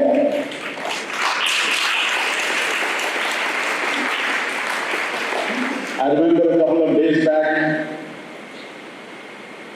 Bishop Alvin called me up and told me, what are we doing about Manipur? Bombay Catholic Sabha networks were involved with other groups, press conferences, out on the streets, vigils in the parishes, etc., but he felt very strongly, what are we really doing? And I remember telling him that if Christians are attacked, although we don't take it only as a Christian issue, remember that. We have seen and heard about the ethnic conflict, complicity of the state, and an element of genocide that is happening on the Christians. Because nobody really understands one thing, that why could anybody destroy 300 churches and places of worship? What has that got relevance with what's really happening and unfolding in Manipur, diverting our attentions? Happened in Gujarat, Hindus versus the Muslims. Manipur, it happened between the so-called identity crisis of Christians and Hindus. So I said, we look forward to other communities giving a call for the violence on Christians, and we stand by with them because then we get more courage and hope. But say, let's work it out. And I must say to Father Gilbert, I must mention him. He also called me and told me, Dorothy, what are we doing about this situation? And I told him the same story. When is it when we're going to rally around together? And my brothers and sisters, this is an appeal to you. As Martin Luther King said, injustice anywhere is a threat to justice everywhere. Last 8-10 years, consistently, although there has been the process, consistently the Muslim community has been disempowered. Violently and otherwise, we also have been on the receiving end. Public posturing of boycott of business every single day, every single hour. You hear about this in the news. And nothing moves us. And I say nothing moves us as Christians because they protest and we are not there in numbers. Can we resolve that when something happens of any distance to any community for that matter, which we feel is wrong, will we rally around against those type of situations? Yes or no? Yes. If you want to shame this government, practically every single day in some corner or the other of the country and the city of Mumbai, groups are calling for protest because what has happened is absolutely unacceptable and we want that to stop before it comes to our doorstep. We appeal to you, participate wherever you are. Join together Because numbers can shape this government politically and otherwise. Made in India, Honorable Prime Minister always talks about the slogan of Made in India. This special type of violence against our sisters in Manipur and other parts of the country is truly made in India. The credit goes to our Honorable Prime Minister. It's a shame again that we need to call this bluff. Friends, we need to put this government on notice, both at the center and in Manipur. We must work together politically to ground this arrogant government politically to ashes. We need to be paranoid for action to change this. We need to speak up for the voice of the voiceless. We can say this very confidently. If we are together, we can teach these monsters of the day that we are the Davids who can vanquish this so-called Goliaths, the government of the day. Possible or not possible? I think all of us want peace and harmony to prevail. And I think if we all work together, the rest will be history. Remember 2024, the power that you have to change this monster.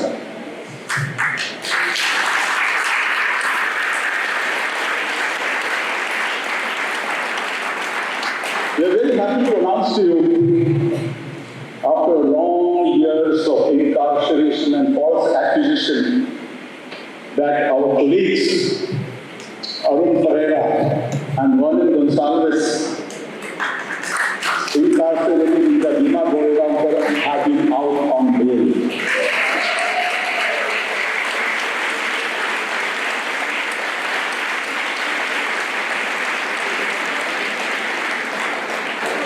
And there are another 12 more.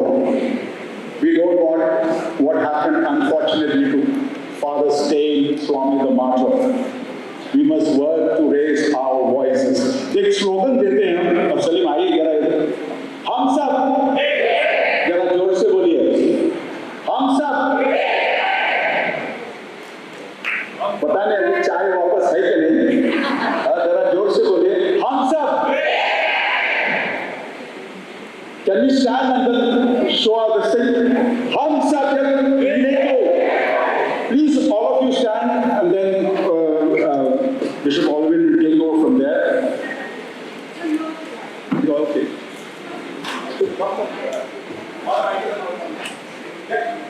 जरा नारा लगाइए. हम सब. हम सब. हम सब. हम सब. हम सब. हम सब. हम सब. हम सब.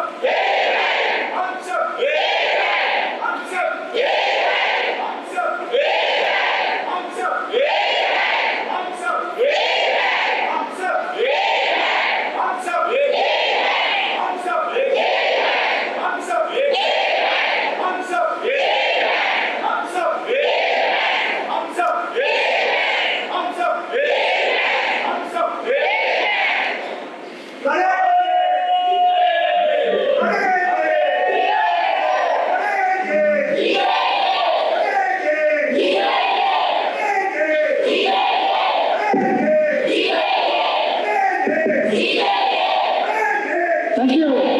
Thank you. Thank you. Please be seated. If you stand up and the blood is boiling, it's not good. Thank you. We'll have an open house.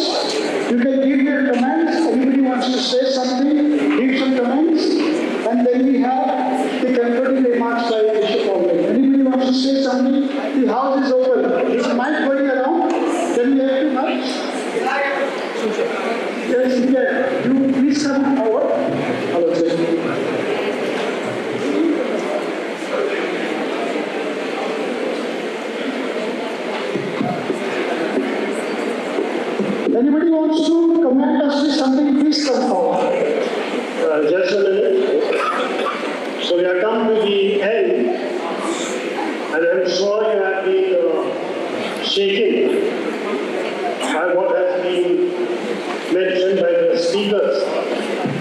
So we'll just have a 15-minute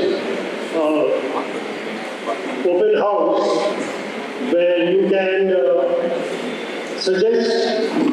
A number of speakers have mentioned the way ahead or the way forward. So, in the way forward, give your suggestions. No bashing of people. So give your suggestions, what we can do very concretely. And if we can do it, we suggest to the Bombay Catholic Sabha and whether we can collaborate. And there's still hope. As sort of Dolce has mentioned, that Arun Saraya and Vernon Gonzalez they are being freed by bail. And so there is hope, especially in our judiciary. So we'll ask for the first speaker. We request people to please be seated. हम सब एक है लेकिन थोड़े दिन जा रहे हैं तो हमारे एक में गिनती है कि नहीं पता. Please be seated for some time. Don't get up when everybody is united. Doesn't seem good.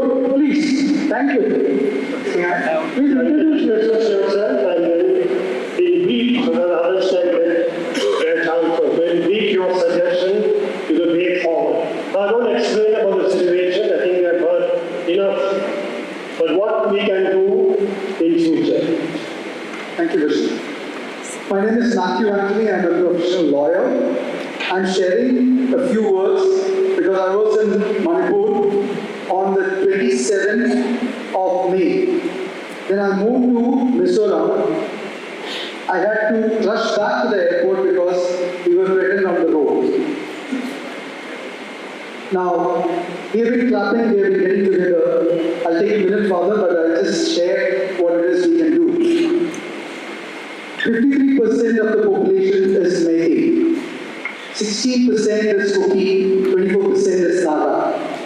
And right now they are trying to make this a conflict against the Kukis. What is reality is, we are talking here, we are clapping hands, but at the same time, the people in Manipur, they are knocked at their doors at midnight and asking them to prove their identity. And if they are a Kuki, they are slaughtered to death, gang rape, murder. It is not an easy situation. So we have been taught by our faith to have courage over the fear. Can you give us your suggestions? Yes, I'm just putting the suggestions. So we are holding back ourselves from expressing ourselves. We can do very less by sitting here, but we can do very much by sitting here. The same people who are governing there has to be asked, why this to them? You're coming for a vote here, why this to them there? Question them. If you don't question, if you don't raise your voice, nobody else will. Just like somebody else said, and like Dolphy said, if we don't raise our voice, feeling that we are safe today because we are here, we are equally unsafe as Manipuris. The help which we are trying to do from here, the logistics is difficult to reach there because they are being cut in the corridors to reach them from reaching the victims. So we have to be strong in raising our voices here to the concern, whichever organization is supporting them politically or otherwise. That is the way forward for us. That is my only suggestion to you. Thank you.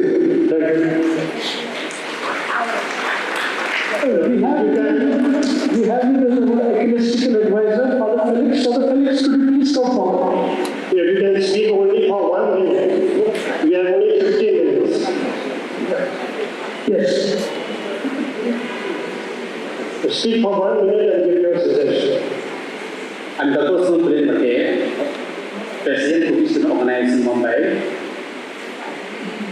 I'm very grateful to the organizers as well as the gathering out here for showing the concern and solidarity. Since the beginning of the outbreak, the Kukizo community has been marginalized, brutally attacked on all fronts by the government, state forces, adding making militants. The thing that which I would like to suggest is that, number one, let's demand making militant aided by state forces, Manipur police, and Manipur commandos to stop attacking Kuki zone villages. This is the most effective way to stop the violence. Once Meitei militants aided by state forces stop attacking the Kuki villages, the violence will stop in a second. I promise you this one. The second thing is that let's ask, let's demand, and let's keep the government to open internet services. The third demand is that let's demand the state government to equally distribute the assistance given to the center. It only risks the impoverished. It doesn't, those assistance in the form of monetary, in the form of food, and so do not risk the Kukizo peoples, who are mainly the target and the most impacted. So I would like to give three suggestions. Thank you so much. And let's pray for this violence to stop quickly.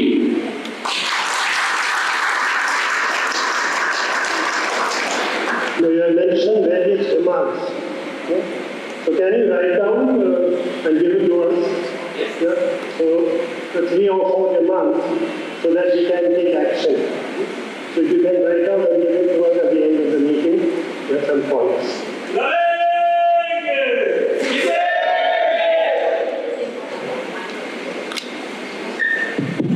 I have no suggestion, just one sentence only.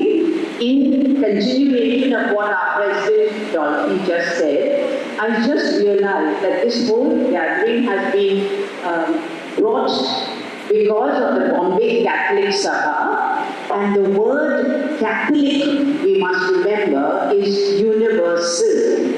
And so the Bombay Catholic Sabha is truly a universal Sabha, and we should stand up for any community that is being brutalized and slaughtered, as our President just said. That's all I wanted to say.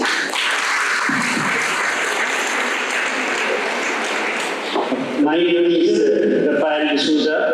We are still very vague. So we need to be more practical and more pointed.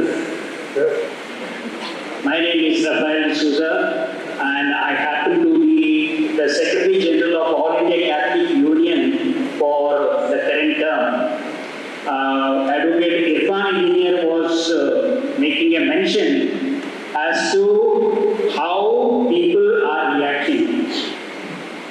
I do not know, I don't remember much about Gujarat, what happened, but this Manipur incidents, take it from me, as I hear from every state of India, the affiliated associations of All India Catholic Union have taken up the cause of Manipur along with all secular people, and the noises are happening, including the state of Uttar Pradesh, Rajasthan, Madhya Pradesh, Kerala, Karnataka, Goa, Andhra, Telangana, and Odisha included.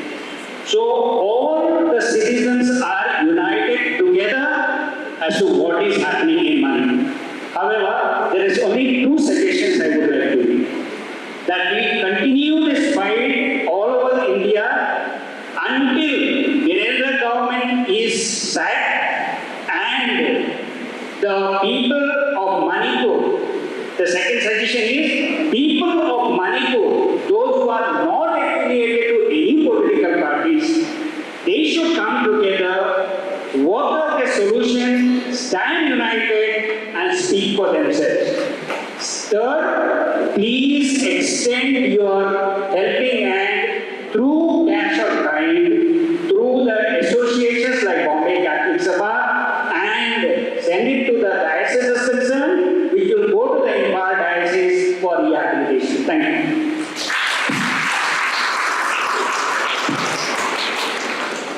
मित्रों, मेरा नाम शाकिर शेख है। मैं जमात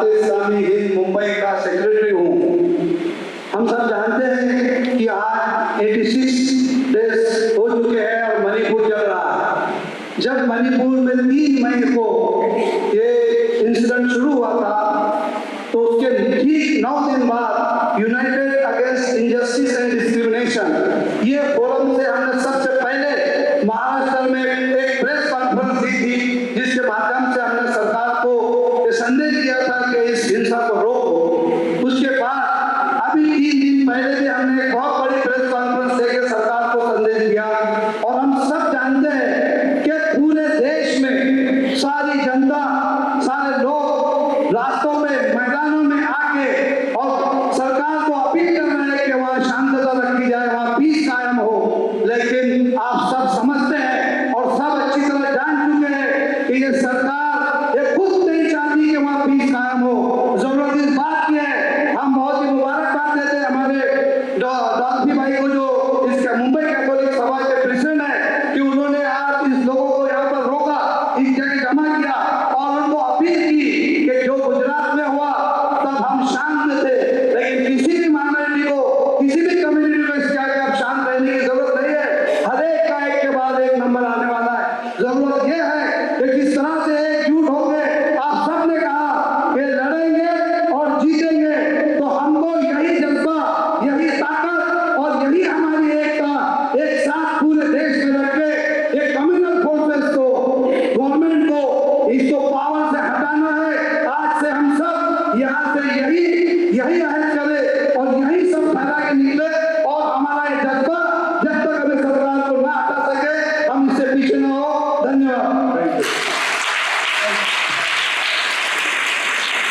You can be more concrete. First of all, I would like to say thank you to Friends of Manipur for organizing this solidarity meet. I am a homemaker here. My husband is working with the RBI. We have heard through this meeting, you all have heard a lot about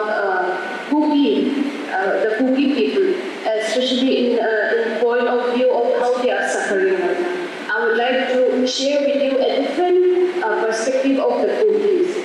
Kukis, though we are in minority wherever we are, by God's grace, we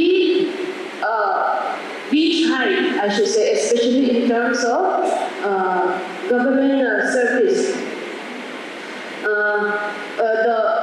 One of the reason of this antagonism from the natives is jealousy, which arises out of the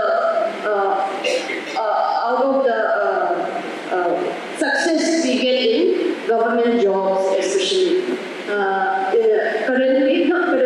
Prior to the clash in Manipur, the chief of police is from the Kuki. The chief secretary is also from the Kuki community. And here in Mumbai also, there are many Kuki families settled here because of their recruitment in government offices, RBI or banks or income tax department or safety. There are many of us. And I would like to credit this achievement on the part of the Kukis to our faith in Christianity. It is because of the Kuki communities converted to Christianity in the early 1907, I think. It was the first time Christianity reached our people. And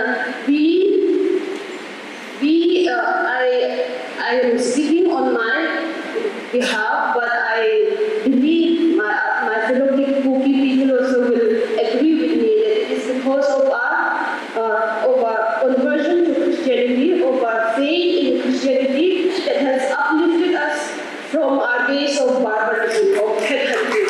And today, though we are limited in number, wherever we are, in Manipur, in Assam, wherever we are, we somehow manage to get into government office, that too in high positions.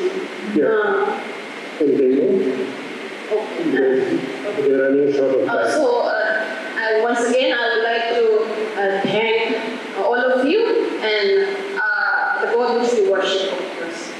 Thank you.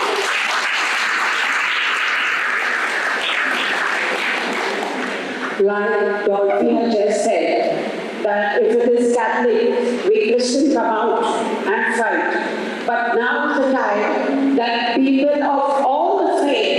must get together and shame this government and shame the state of what is happening.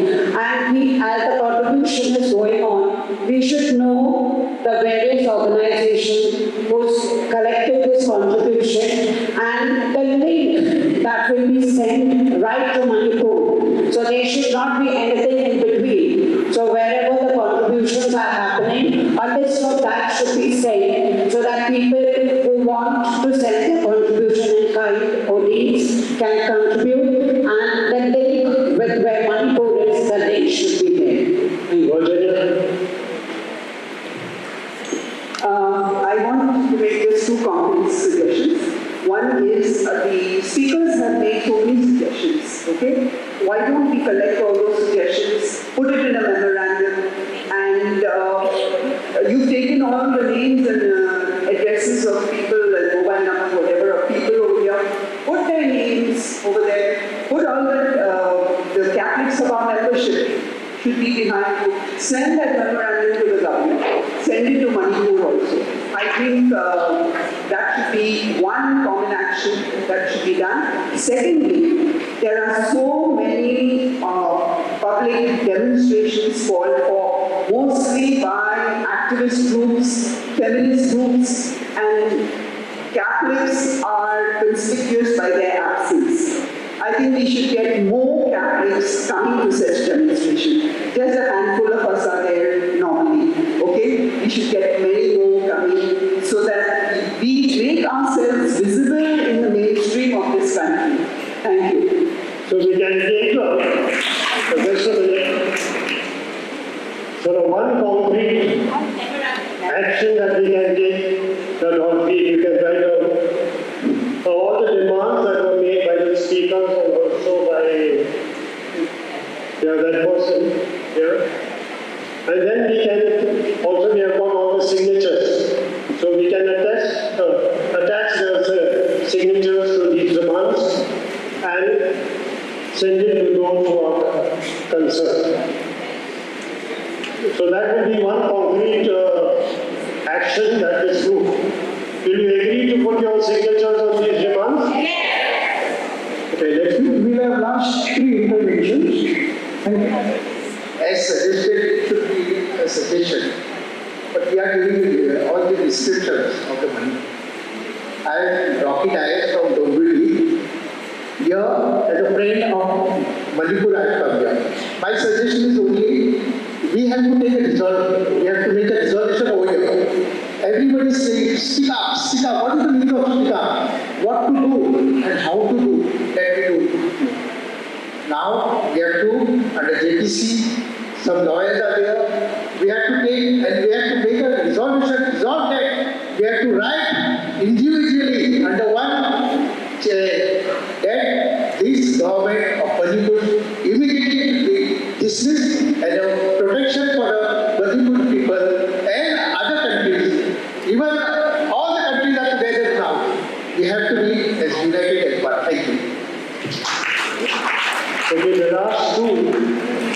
So the last two suggestions. No, how many more? Okay, last three. Yeah, my name is Richard. I come from Mulund, from an evangelical church. So my suggestions are these, and I would want to know the implications of this also. But why not think of a peace rally? I don't know whether it is going to be permitted by the government or not. Even if it is not permitted by the government, can we not stand up? Because today it is them, tomorrow it is us. Okay, so it is going to come, for sure. That is one thing. So that is one. Second line of action was, can't we create small action groups in our own cities? Like, I'm from Mulund, Thane, and all of that. It can be non-denominational groups and non-Christian groups as well. Friends from other faiths also can join. So the smaller the groups, you can actually decide action plans better and then go forward for it. Okay? One of the action plans is, making collective videos or something like that, questioning the authorities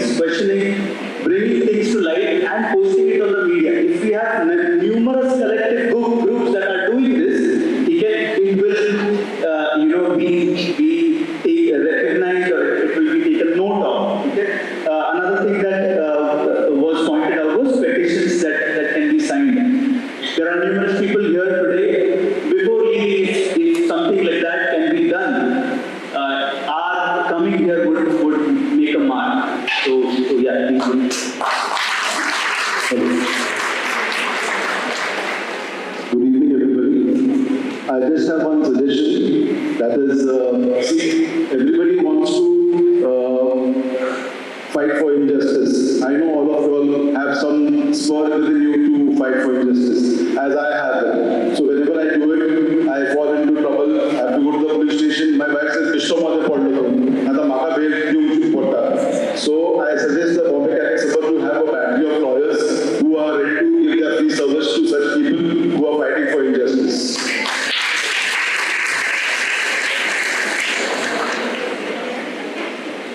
My name is Zina Shokatali and I am the Director General of the Youth Foundation. I just need to support Father Olman, what he has said. And all I need to say is that we have heard so much. This entire incident has been so barbarous that it has taken us into the dark ages, back into the dark ages. But I'm not getting into that. I just want to make the suggestions. The first thing is that I would suggest, like Father has said, that we sign a petition. And in the petition, I have 3 points. One is that Birendra Singh has to go. He must be dismissed. This is what we have to write and send. The second thing is the internet has to be restored. And the third thing is, I don't know how, but the land has to be saved. The land in which you have, in which there are treasures buried, and even the land that belongs to the tribal, the land that belongs to the Kuki and to the Naga or to the others must be with them. I think these are the 3 demands that I would want to make. Thank you. So I think we'll end from 8:30, and we said we'll end at 8:30. So I think we will take suggestions of Virginia and Shaukat and the others that if the Bombay Catholic Sabha, together with other groups, can make a petition with all these demands, and I don't think we'll get signatures now because many would like to go back. But I think we can take the signatures, the names which are already there. So if you approve of it, we'll attach.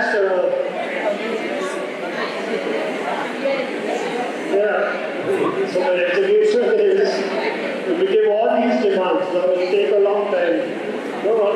Some 5 or 6 demands which have been given, and we send it to those concerned. Okay, thank you very much.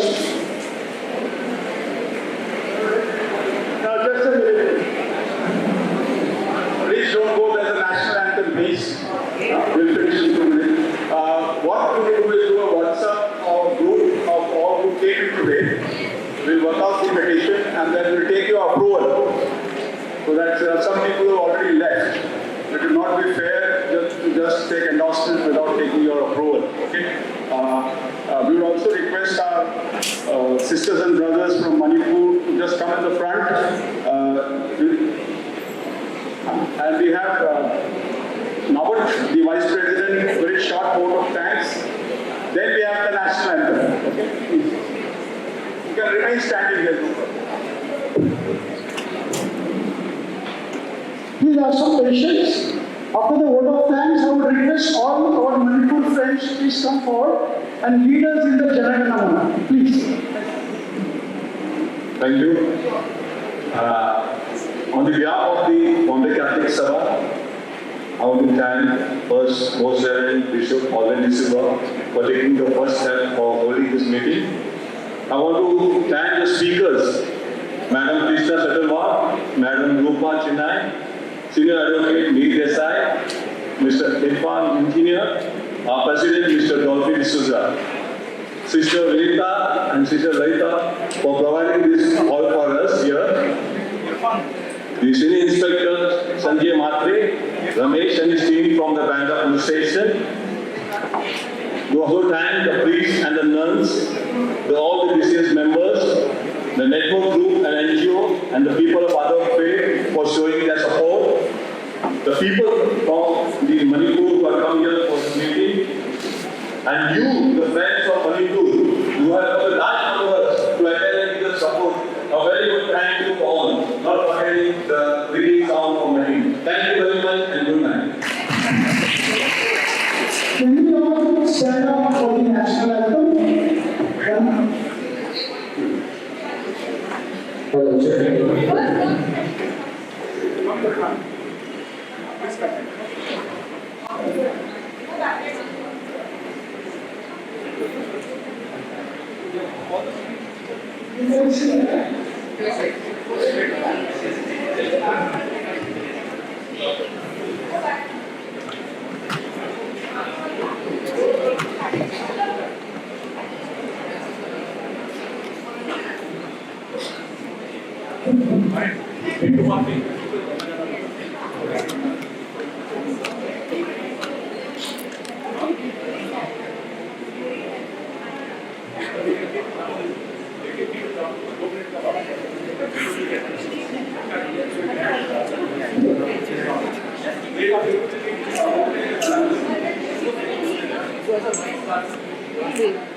Shubha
tomorrow.